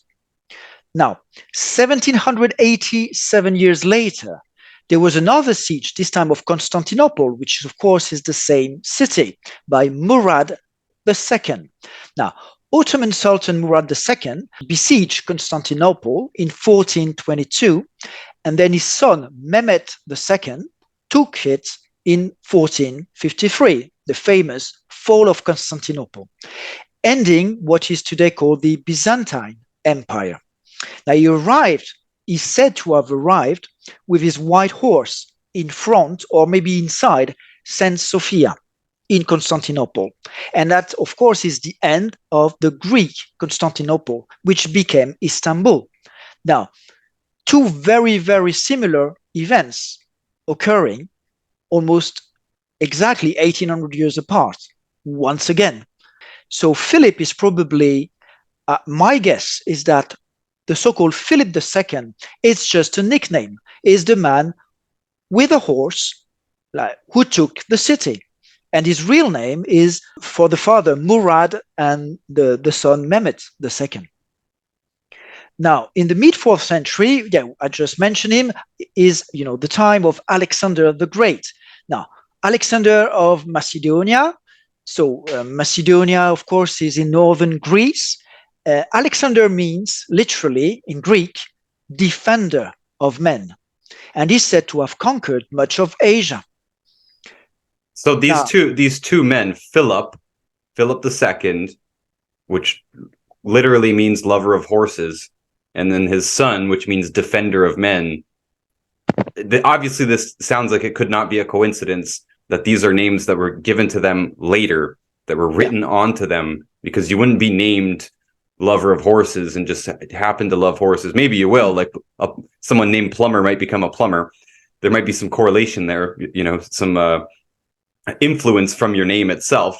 But then, what are the chances that Alexander becomes the conqueror, becomes the defender of men? And the fact that these two duplicate people, the father and the son, have very similar lives, and they just happen to conquer the same city, Byzantium or Constantinople, exactly 1800 years apart, or very, very close to 1800 years apart. Exactly. That could be a coincidence, of course, but that's so many coincidences that I believe that, every time you have these so-called Greek names, they're actually nicknames. They're just talking by mistake or, on purpose. I'm not sure, but, very different people and, at very different time, much more recent. Now, that's very striking for Alexander, because in the mid-15th century AD, we have Skanderbeg. Now, his real name is George Castriotti, but his nickname Skanderbeg by the Turks. He was an Albanian lord and is viewed as the Albanian national hero for his resistance to the Ottoman Empire. He followed the military school of the Ottoman Empire with his future Sultan Murad II, who later entrusted him with high military responsibilities.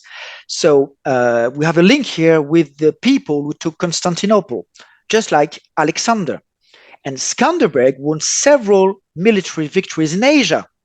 So he really looks like Alexander. He expanded the empire on behalf of the Turks, and then he declared the independence of Albania in 1443. And then Skanderbeg, having rejected Islam and the Ottoman Empire, becomes the defender of his country and of Christianity in the Balkans and Europe. And Skanderbeg's nickname is thought to be of Turkish origin. The Ottomans called him Iskander Bey, that is to say, Prince Alexander, because we're being told he reminded them of Alexander the Great of ancient times. But actually, his name is Alexander. He's King Alexander or Prince Alexander.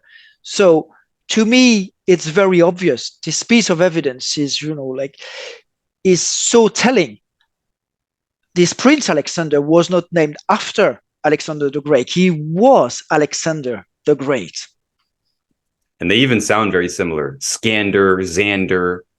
Yeah, it is the same name. It's the same name. It is, it's said to be the Turkish rendering of Alexander to honor because he reminded them of Alexander the Great of ancient times.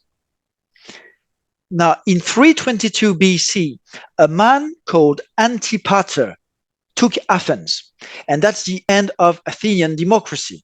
The Macedonian general Antipater, one of the greatest generals of Philip II and then Alexander the Great, took Athens at the time.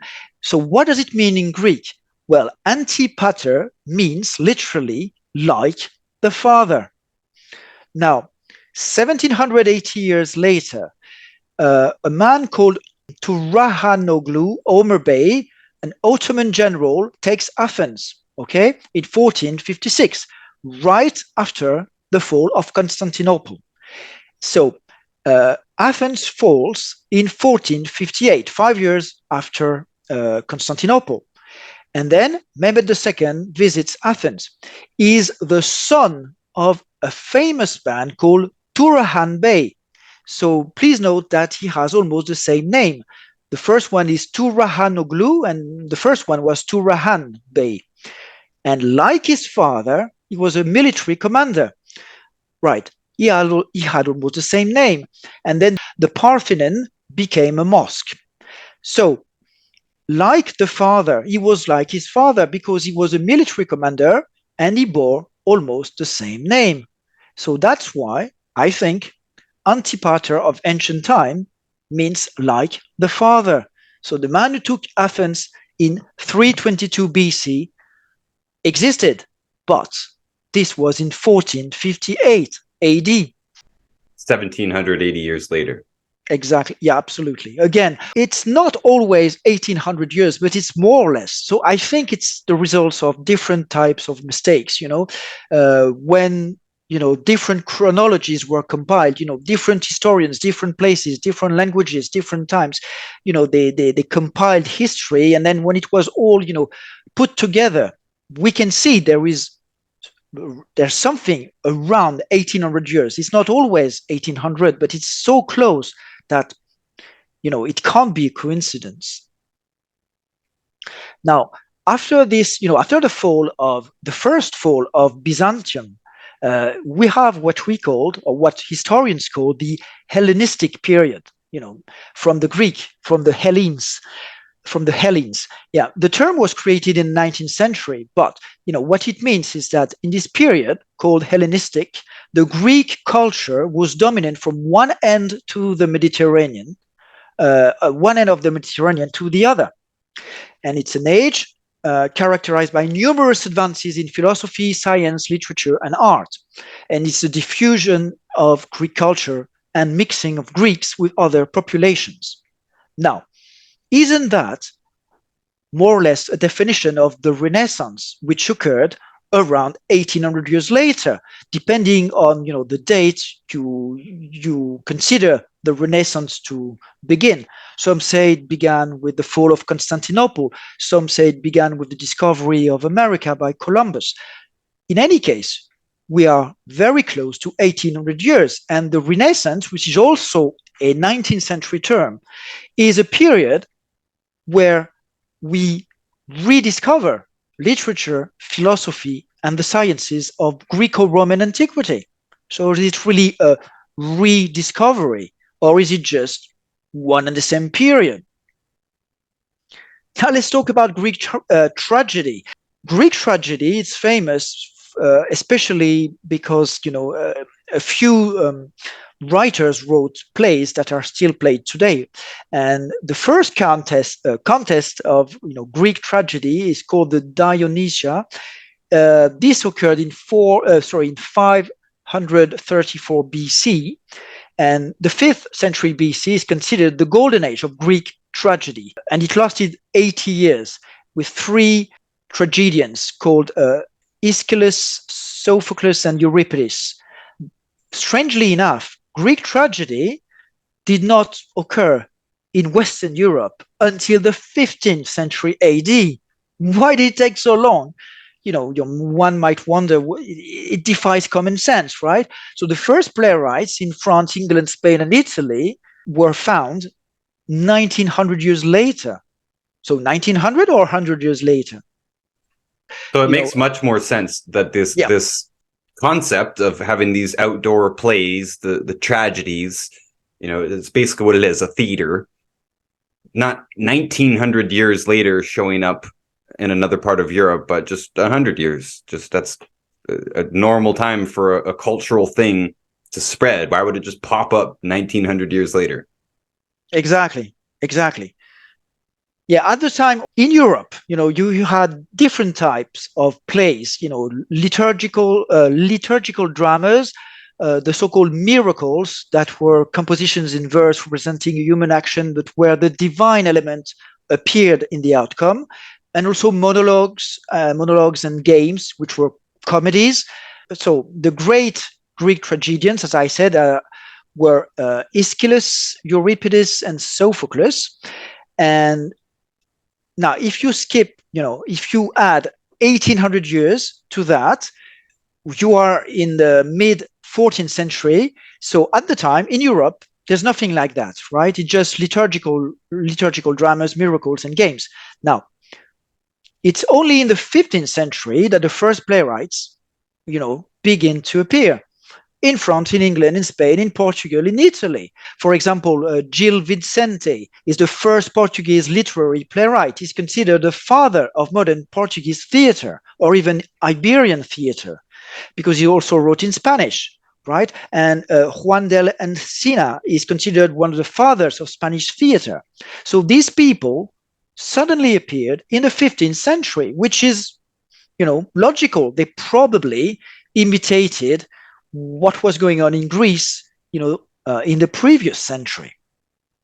So in other words, if we add 1800 years to the Greek historical framework, the Western European playwrights directly follow Greek tragedians. And then, of course, the print was invented, so they started, to print the so-called ancient Greek tragedies. And I think they were not very ancient, but very recent. Now we're almost done. Now let's talk Which makes a bit of sense too, by the way. I know this is kind of just a little quip here, but at the time that the printing press was invented, does it make sense that we would start with the oldest stuff first, or we would start with stuff that happened recently? Even today, I have a book review account on Instagram, and I know that if I review the new books, something that just came out, something that people are talking about, the post is going to do much better. I'm just saying, in general, I know from being a book reader and reviewer, people are way more interested in whatever's recent, whatever's new. You see this on YouTube too. No one cares about a 10-year-old video. Everyone wants the newest, the latest, the greatest. So I just don't see it logical that we would invent this new thing and then, oh yeah, let's reprint some stuff from 1800 years ago, right? It's in a phraseology that wouldn't even make sense to most people, right? Languages change drastically. So why would we print? There's obviously some interest in ancient stuff, but I would think in the Middle Ages, just like today, people would be absolutely most interested in the latest and greatest, the most recent breakthroughs, the geniuses of our time. Why wouldn't they think that the people in our time, which is their time, why wouldn't they think that they were better educated and, more interesting? Of course, right? 1800 years ago, what did they know back then? Let's look at the new scholars, the new information, the new plays and tragedies. Yeah, you have a point. Why would they care about, old stuff? You invent the printing press, so you want, new things. Why, old stuff, interested in old stuff already? No, doesn't make sense. You're absolutely right. Now let's talk about heliocentrism, which is the belief that, or the understanding that not the Earth, but the Sun is at the center of our system. We are told that in, as early as 270 BC, Aristarchus of Samos discovers heliocentrism. he was not the only one in Greece to work. He was not the only scientist, let's say, to work on this. He just continued the work of other Greeks before him. These Greeks are called Philolaos, Ekphantos, Hicetas, and Heraclides. Now, 1784 years later, in Poland, Copernicus rediscovers heliocentrism, we are being told, which was, quote, forgotten for 1800 years, unquote. Again, it's free, you can, look it up on the internet. If you read about Copernicus, it's written all over the place that it was forgotten for 1800 years. Well, how is that even possible? Now, in his manuscript, in his first manuscript, it's a very interesting point. He quotes Philolaus, Ekphantos, Hicetas, and Heraclides, but he does not quote Aristarchus. Why not? My question is, hasn't he heard of him yet? Or maybe Aristarchus has not written his theory yet. Remember that Aristarchus came after the other four. So maybe when Copernicus rediscovers heliocentrism, he doesn't rediscover anything. It's something that is going on at the time in Greece. And Aristarchus has probably not even written his own theory yet. Now, in 1532, a few decades later, Copernicus finishes his manuscript. Now, this time, he briefly cites, in a footnote, Aristarchus. Now, we know that he decides to erase this note, which therefore does not appear in the version published in 1543, after his death, the same year. Okay, but we know that he wrote it because you can see it, crossed out on these manuscripts. So this occurred 1802 years later after Aristarchus. So maybe it was just 2 years, see what I mean? This was exactly the same time. So maybe he saw that in Greece at the same time, he was about to publish his book about heliocentrism. And he says that, okay, there is a Greek who talks about it, and maybe possibly even better than him. So, okay, let's talk about him in a note. Or, well, no, after all, let's not talk about him. I want, all the, I want to be, praised myself for that. So let's erase it. You see what I mean? So was it really forgotten for 1800 years, or are we talking about one and the same period? And finally, let's talk about the Antikythera mechanism, which is, of course, a very strange object, which is allegedly which was made in about 200 or 100 BC. So sometimes it's attributed to Archimedes, and it's a bronze mechanism comprising dozens of cogwheels, and it's an out-of-place artifact because it's completely isolated in so-called ancient Greece. Right? So we know that this object could predict eclipses. They call this the first computer, right? The first analog computer. Exactly. Which is an amazing thing, this amazing new piece of technology that could be applied to all kinds of different things if it was extended upon, but everyone forgot about it for 1800 years. And the strangest thing is that it's only one of a kind. They can't seem to find anything else like it.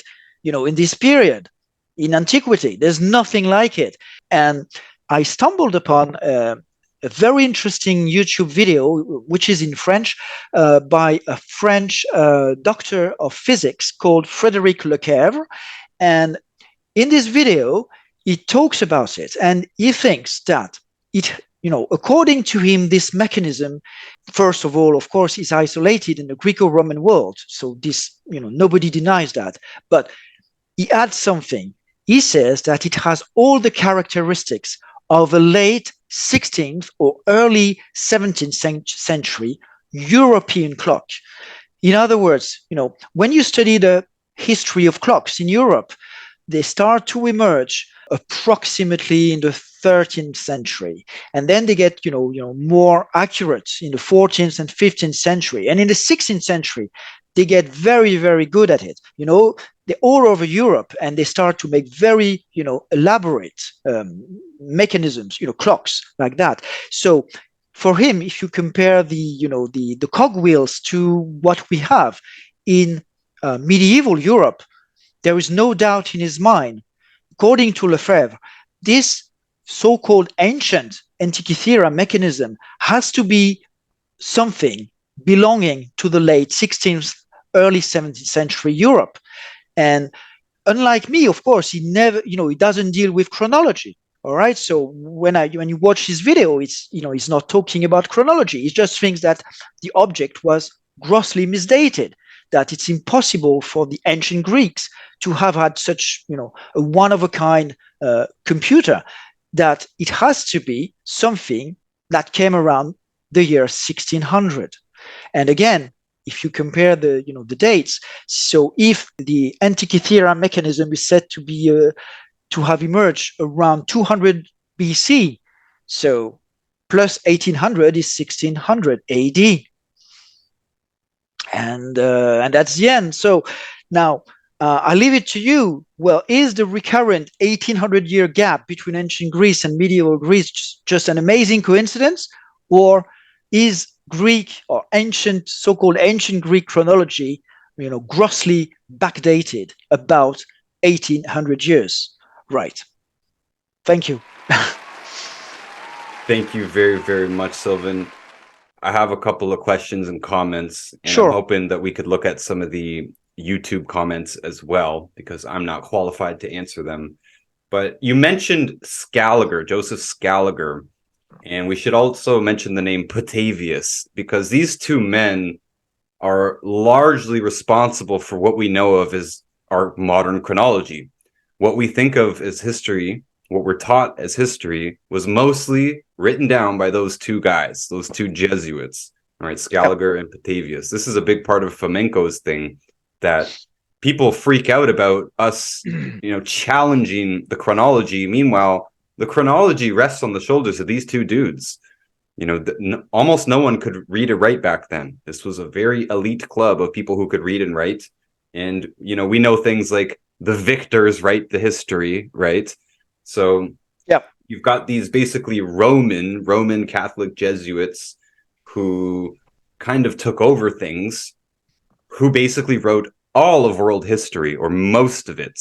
And so since that was already basically written in stone, all the historians following Scaliger and Petavius who came after, they all basically had to fit whatever they found, whatever they discovered, they had to fit it into the timeline as it already existed. Very few, if any of them, big historians actually challenged the chronology itself. So they just had to fit things into the chronology as it stood. Am I correct on that? Yes, absolutely. Many people say that, after them, the Jesuits, or at about the same time, they went all over the world, and they tried to make the histories, the different, chronologies they found fit the so-called Scaligerian chronology, which was created by mistake or deliberately to, as a compilation of all the histories. But we now know, at least we think, that it's completely wrong. So is it by mistake, or did they want, Europe to look older than the rest of the world? There is a very strong possibility that Jesuits wanted Europe to be the inventor of everything. That's why Greece and Rome, which were probably recent, if not to say contemporaneous, they wanted to make it look like it was very old, like there was, a glorious past in Europe. So it might be deliberate. And There's a hint of racism here too, because as far as I can tell, it was the Chinese that created a lot of this stuff way before. But if you go and shuffle the history back 1800 years, more or less, then okay, now you came up with it first, right? It wasn't the Chinese, it was Europe. Yeah, probably a lot of things that we find in Europe, a lot of inventions actually come from China, and we know that many things were brought from China, like powder, like paper, and of course, now if you say that Greece is much older than the Middle Ages, so it looks like many things were invented in Europe, whereas they were invented in the Middle East, in China, and by Arabs and Persians, and maybe Europe. It's just a fraud in a way. So if it was deliberate, this chronology, it creates for Europe a glorious past that didn't really exist, or which is at least much more recent. Absolutely. Okay, controversial question here. People ask me this all the time when I cover flamenco and stuff. What do you think about the Bible? Was it also written 1800 years later or some other time jump? Well, again, I must stress that it's not always 1800. The gap is differs from one place to another. We know that Greek history was probably sent back 1800 years earlier than it should be. And as I said before, the barbarian invasions, they were sent back 800 years. Now, according to Flamenco, Rome was sent back about 1100 years earlier, and so on. So the time gaps are different, depending on the place you're talking about. So it's just it's complicated. The Bible was probably written much more recently as well. The biggest problem of all is carbon dating. So it's difficult to say. I'm not an expert on the Bible, but my guess is that it's much more recent too. It can't be as ancient as it is claimed to be. And they're trying to carbon date like stone tablets and clay tablets and stuff, right? So the age of the clay doesn't tell us much. You can scribe something on an old piece of stone or an old piece of papyrus, and yeah, as you said, and this is what Flamenco says too at the end of each one of his books. They say if you can prove that any of these carbon or radiometric dating and any of these types of isotope dating is correct, then we're happy to revise our theory here, but we can make no data claims from faulty data systems, and that would be a whole nother topic there. But there's a lot of problems with these dating techniques. They do not agree with each other, and we have to have some reference point.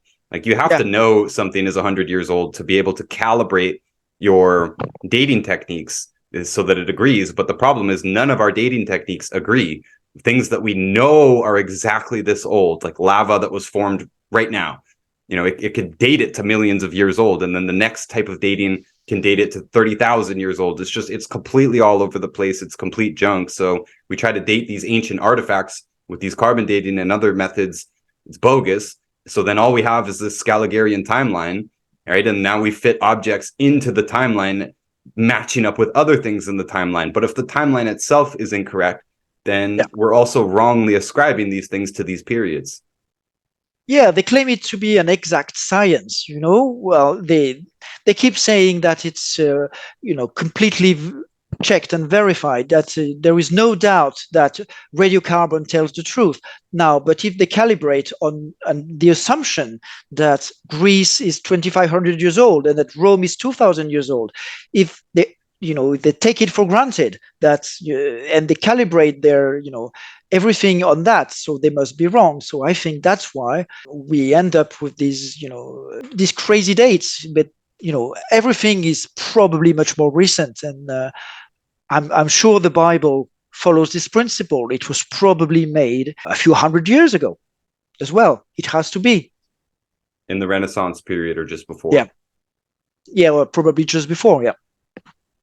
Okay, Sylvain, I want to look at some comments here. Okay. Because I tried to summarize your book. You did it very well. It's a very nice video.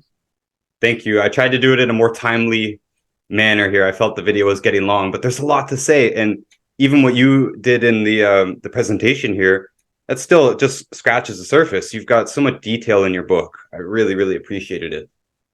So we've got 334 comments here. Yep. Homeric Greek is super tough to read, right? So this is the same thing that I was saying earlier. People are saying, oh, but it's not that similar. But we're not saying that it's similar. We're saying it hasn't changed as much as we would expect to. Well, yeah, but I am not saying it's similar. Margaret Alexiou, Harvard scholar says it. She says it's incredibly close to modern Greek, right? And I've read, I read somewhere else that when you read ancient Greek, I'm not sure about the book, but the historian I think I'm quoting was reading the ancient engravings, in the ruins in Greece, and they said that it was easy to understand. So of course, it's not similar. It depends on what you're talking about. Now, it doesn't look like 3,000 years evolution. That's the point. Yeah, you've got another person here saying ancient Greek is closer to modern Greek than Old English to English because it wasn't invaded and ruled by foreigners as many times. It sounds like it was invaded and ruled by foreigners. This is not true. This is not true. Of course, it's been invaded many times. No. We've got a Greek here saying, I support your channel. Keep it up. Okay, great. And someone here, wouldn't radioisotope experiments on archaeological evidence from that time prove that ancient Greek civilization did in fact exist during the time it is dated back to? Well, if the dating is bogus. Bogus. It is bogus. It has to be. Otherwise, everything that I said today is a coincidence. And what are the odds? What are the odds? Incredible odds.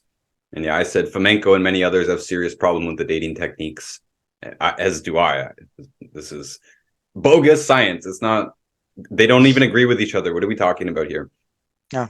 They don't agree with modern objects and modern lava and so on. And so this guy still comes in. People just have such a hard time with this.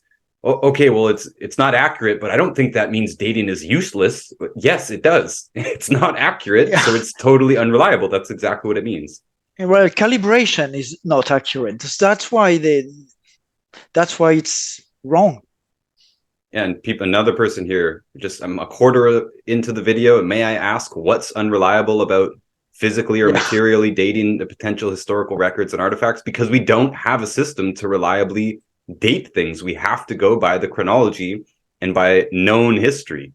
There are well-known difficulties with these dating methods. There are numerous cases where rocks that are known to be young are erroneously dated to be old by radiometric methods. For example, volcanic rocks from New Zealand's Mount Garahoe were radiodated by a respected laboratory. Despite the fact the rocks were known to have been formed during eruptions less than 50 years earlier, potassium-argon dating yielded ages for the rocks ranging from less than 270,000 years to 3.5 million years. Realizing this problem, Darwinists developed isochron dating to try to work around it. However, in attempting to clear up the Mount Garahoe results, the isochron dating actually made things worse by a factor of over 70 million. Moreover, there are other cases where different radioisotope clocks, and even the same clock applied to different parts of the same geological formation, often yield dramatically different ages. Radiometric dating has never been validated against the absolute known ages of rocks. Consider Mount St. Helens. This volcano erupted in the 1980s, giving scientists the opportunity to date the rocks that were formed from the eruption. The results? 5 different ages, all between 350,000 and 2.8 million years old, for rocks that we know were less than 30 years old.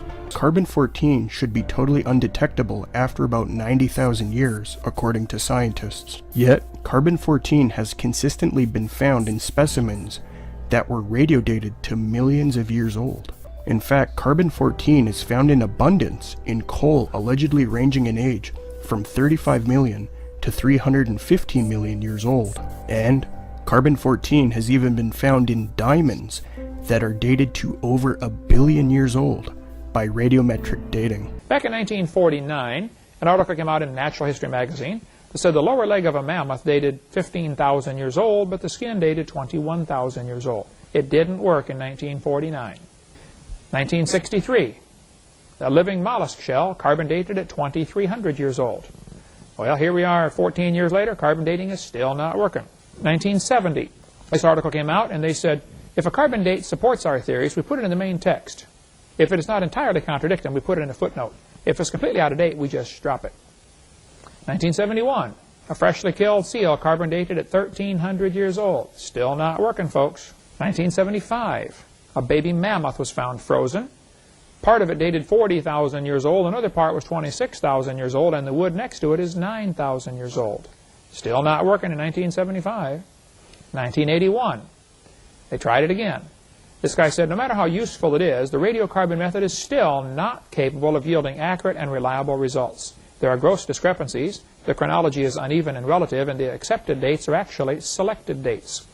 This whole blessed thing is nothing but 13th century alchemy. It all depends upon which funny paper you read.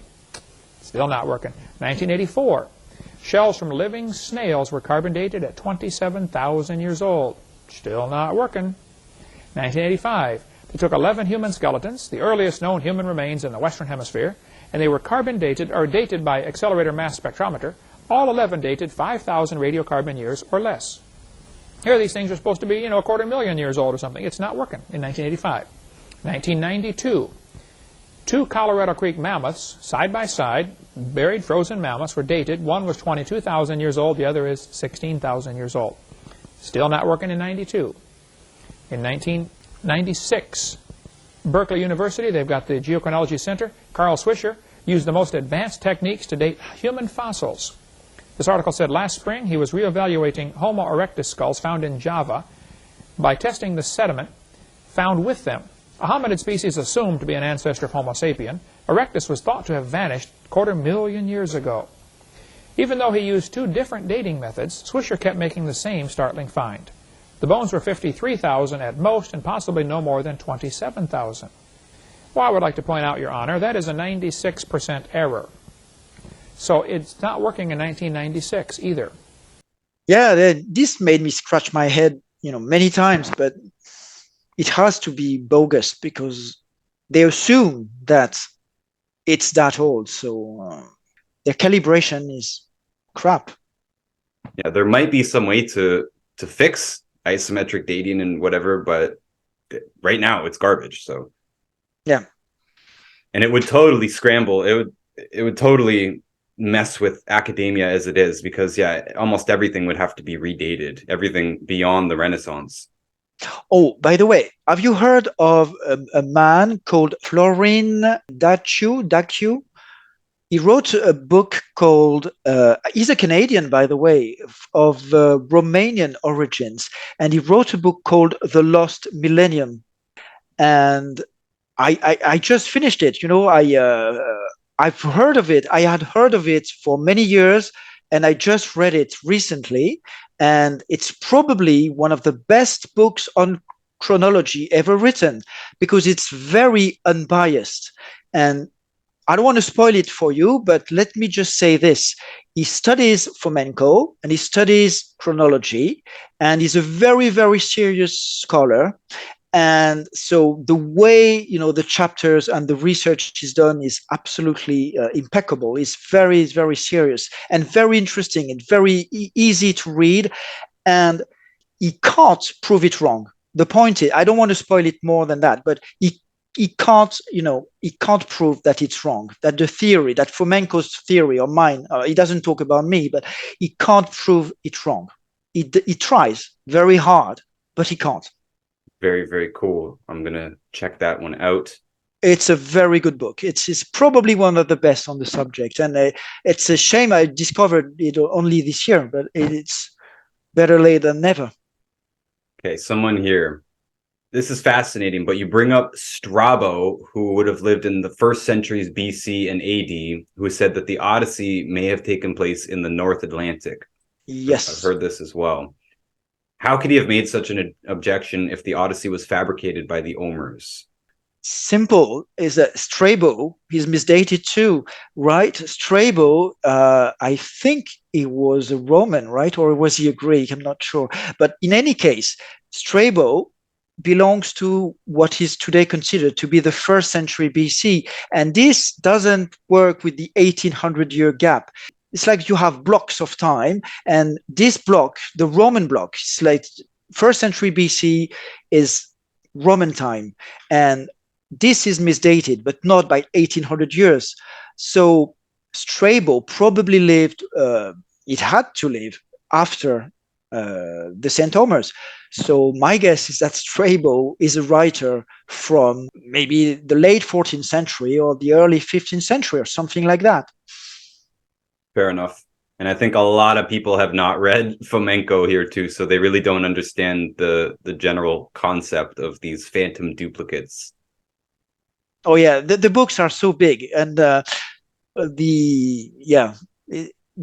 he made shorter books now. But there are Yeah, so many books, so many available. I've been reading the short ones, and I Yeah. think I should have started with the bigger ones. So you've got a lot of people here who, go into sort of a attempt of full refutation here. This population constituted the majority in the territories that today form the Hellenic state and its surroundings. Historian Arif Mati. See, I'm not sure if any of this is even relevant if they're not believing the timeline shift, right? One of the prominent figures of contemporary ancient history, after studying the authors of antiquity, affirms it is clear that the Greeks, upon their arrival, were very much in the minority in a country populated by numerous Pelasgian tribes, with names different but speaking the same language. The evidence of the arrival of the Greeks and being a minority, although witnessed by the ancient historians themselves, is overlooked and left in silence in the studies of today, both Albanian, Greek, and European. So I'm not sure how that refutes the idea of ancient Greece. If anything, that seems to prop it up more, because the Greeks, if they were indeed a recent arrival and a minority in the territory of Greece, how does that make ancient Greece more likely? Doesn't that make it more likely that the stuff we ascribe to ancient Greece is actually a more recent Greece? The Greeks themselves were recent. Well, it's a very long refutation. Yeah, and I don't know if this is relevant at all. The Byzantine Empire were actually empires within the Albanian as a daily language. Okay. So what? How does this refute the idea that the time jump is I don't know. Anyways. Yeah, he said another one here. This guy can reach out. Oh yeah, look down here. The next one, Skanderberg. They're talking about Skanderberg. Iskandar. Alexander the Conqueror could have been a Viking wearing a two-horns helmet.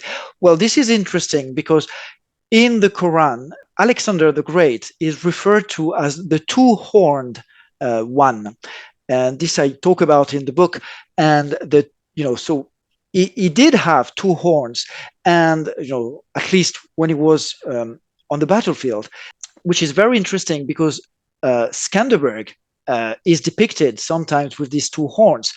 So yeah, I read a lot of these too, and I just couldn't understand how they were actually refuting the chronology shift. And we're not going to go through word for word, but I just think a lot of these people don't understand what Fomenko's actual theory is. And so, he's kind of talking about Fomenko there. We're not going to go and refute him. To me, it's so many coincidences that, okay, they just can't be coincidences. The odds are too, high. I mean, it's impossible. So we have to find an explanation, right? So if they are not coincidences, apart from misdating Greek chronology, I can't think of any other explanation that can explain all these duplicates all over the place. No, it's so much simpler to assume that they are duplicates, that they are written either purposefully or mistakenly in a time period they don't belong. But it's the same sequence of events, or the same people, the same biographies, just transplanted with a different name, and often a name that means the thing that they did, right? The nickname, just transplanted backwards. And I do think most of this would have been done on purpose, like you said, and like Fomenko says, to kind of reinforce their superiority. The Greeks or the Romans in particular, we still live in the Roman Empire, basically. Yeah, and the Roman the church, right? They probably, according to Laurent Guyeno, whom I quoted earlier, the one who wrote Anno Domini, the popes created an antiquity of popes who, according to him, did not exist, to make them look like they're very, like the church is, the Christianity is very old, which is not. This one here, ancient Arabic and oral languages date back to the ancient times. Herodotus refers to the Arabs, Kadrites, and Nabateans are example of Arab-speaking people. This is way before the timeline that is usually referred to. Yeah, but you're saying Herodotus is misplaced. Yeah, Herodotus probably lived in the 13th century AD. So if he refers to the Arabs, well, yeah, that's logical in a way. Yeah, it's logical. Why not? Yeah, I don't see why not either. And I've read most of these over the last couple of years, and I just didn't understand how most of these people were actually refuting. Oh my God, yeah, I have to read them. I haven't. Yeah, it's a lot of stuff. Homer's Greek is very different than Plato's Greek and completely different than modern Greek. Yeah, we're not saying they're the same. Well, yeah, that's what they say, but unfortunately, I don't speak Greek, so I can't help. I'm just pointing out, you know, uh, quotes showing that it's not that different. Now, of course, yeah, why didn't Greek evolve so much, right? This is strange in itself. If the conventional chronology is right, why didn't Greek evolve more like other languages? So here's one. How does the anecdote that Homer was blind and that there was Saint Omer in France who was also blind prove that they're one person? But it wasn't just the fact that they were blind. It was the fact that the Omer or someone in the Saint Omer clan was giving out these or writing these same stories, right? The Iliad and the Odyssey. Is that correct? They were written by the Omers? Yeah, absolutely. It's just that you can't find any Homers in Greek history apart from Homer and the Saint Homers. So it's a funny coincidence that they come from Saint Homer, which is said to have been named by a bishop who became blind. So it's, of course, they are not the only people in the world who became blind, but it's not everybody who becomes blind, right? So it's a funny coincidence. And it's not just that. It's if you take the Odyssey, for example, it really looks like tales belonging in Northern Europe. They're talking about the midnight sun, rough seas, gray skies, and doesn't look like the Mediterranean. Many people have written books about it, like an Italian called Felice Vinci, or something like that. Another one who, many people wrote books about the Odyssey taking place not in the Mediterranean, but in Northern Europe. So the Mediterranean is calm seas and blue skies, not gray skies. In general, yeah. You don't get the midnight sun. And the midnight sun, certainly not. And Homer's not a Greek name. That's one of the weird things. You ever heard of a Greek Homer? Yeah, it's the only one. It's the only one. Apart from the St. Homers, yeah, it's the only one. So it's a funny coincidence that, I challenge anyone to find duplicates, not just one, but, a set of duplicates, just like me, with another time gap, let's say 1,000 years, or let's say 500 years, or 1,600 years, right? No, it's always 1,800. It's impossible to find duplicates of that many with a different time gap. Just way too coincidental. Cherry picking and manipulation.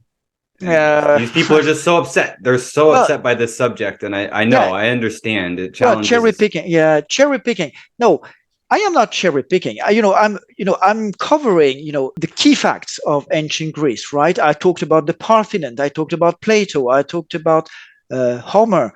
The key facts, the most important battles, and every time you can find a duplicate in the Middle Ages. Every time.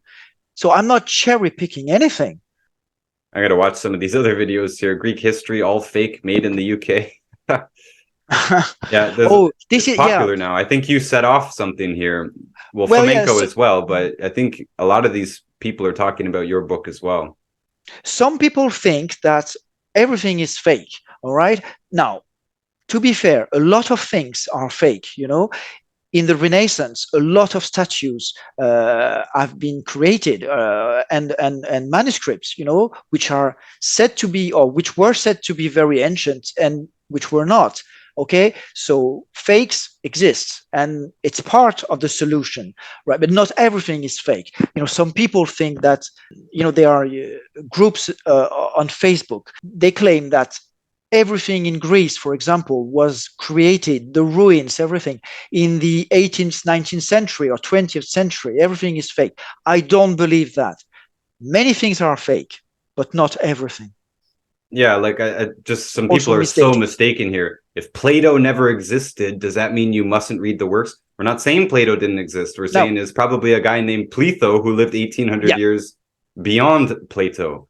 And The he feared works for his life. exist. He feared, yeah, you didn't want to end up killed like his teacher. So he probably took this, pseudo, and he's the real author of Plato. And he lived almost 100 years. And that's, nobody denies that he was the greatest philosopher of the 15th century in Greece.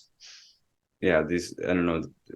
Does that mean Plato doesn't exist? No, he does exist. It's just this is a character who is taking credit for a more recent person. And yeah, I like that explanation that Pletho invented Plato to save himself. Like, no, I'm just teaching Plato's work, not my own work.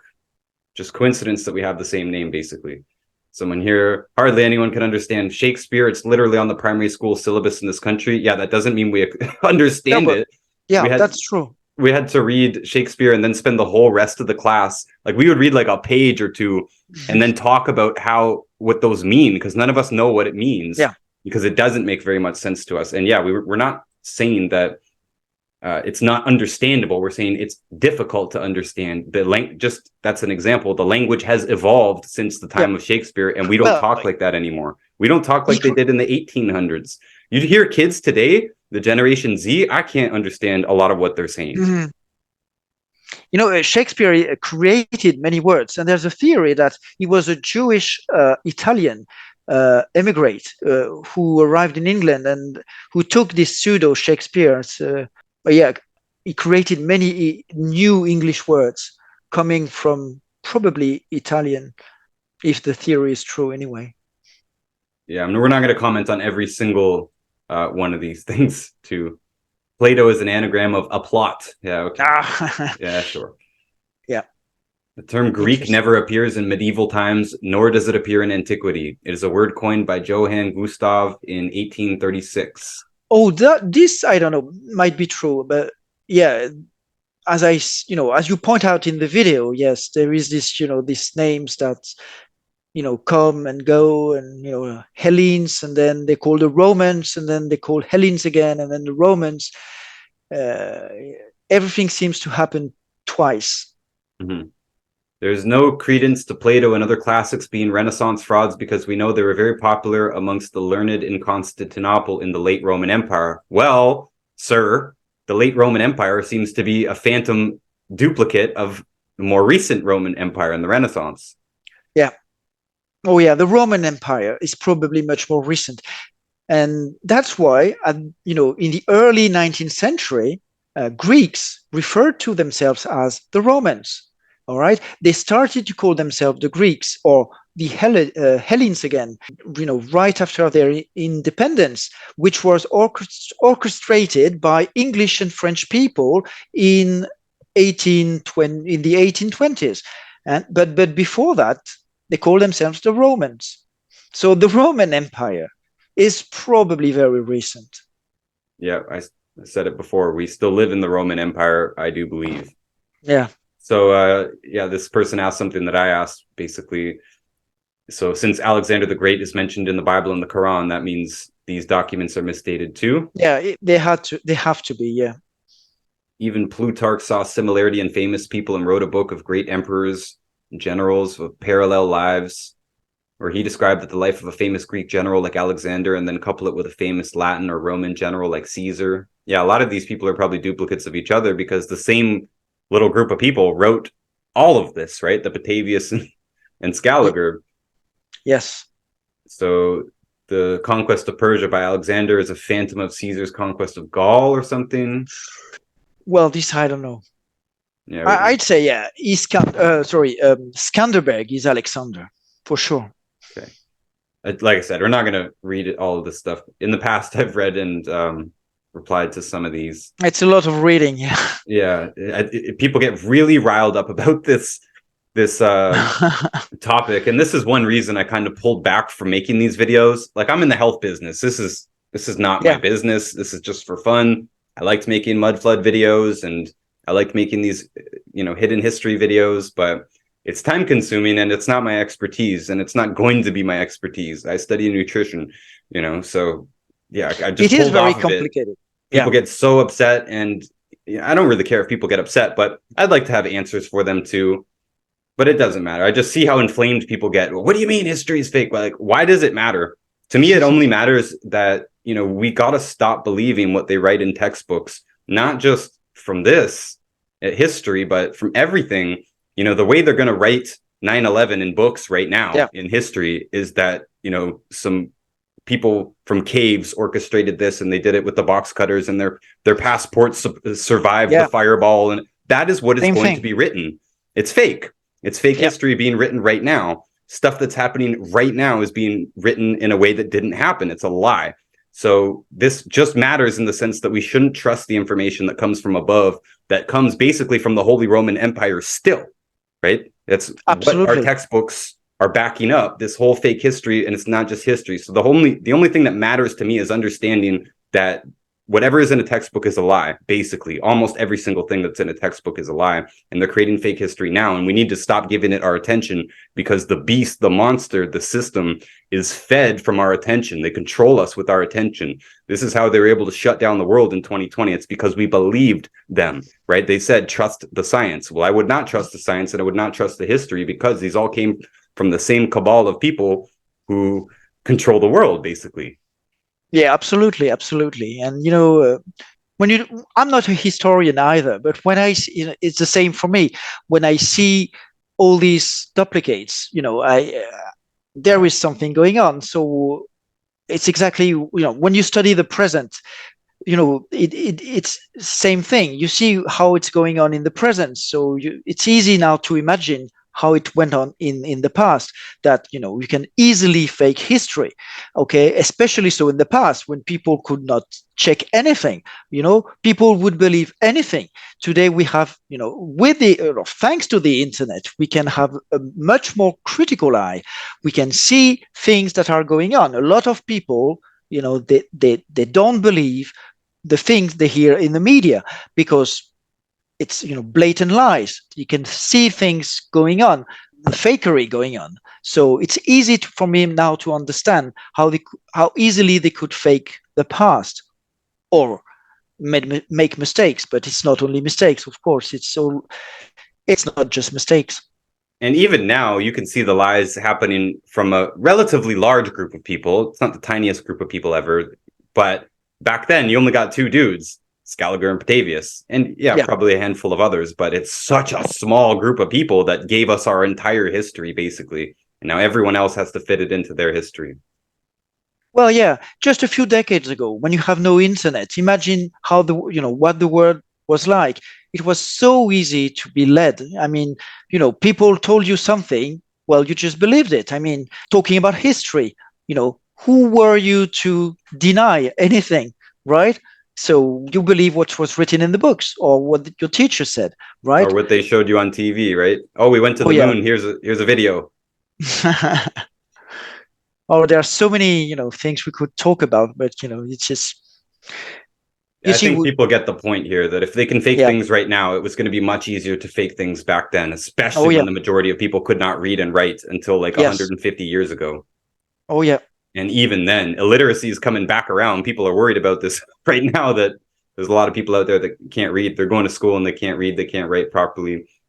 So yeah, we're not going to go through every single comment. There's too many. I appreciate everyone who commented and joined in this debate here. And I think there's going to be a lot of comments on this video here, since we're approaching 3 hours now, Sylvain. Wow.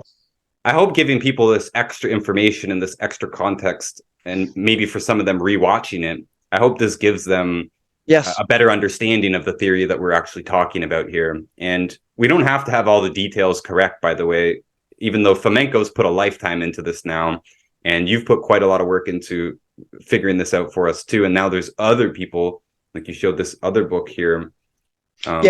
I'm not lost claiming, millennium.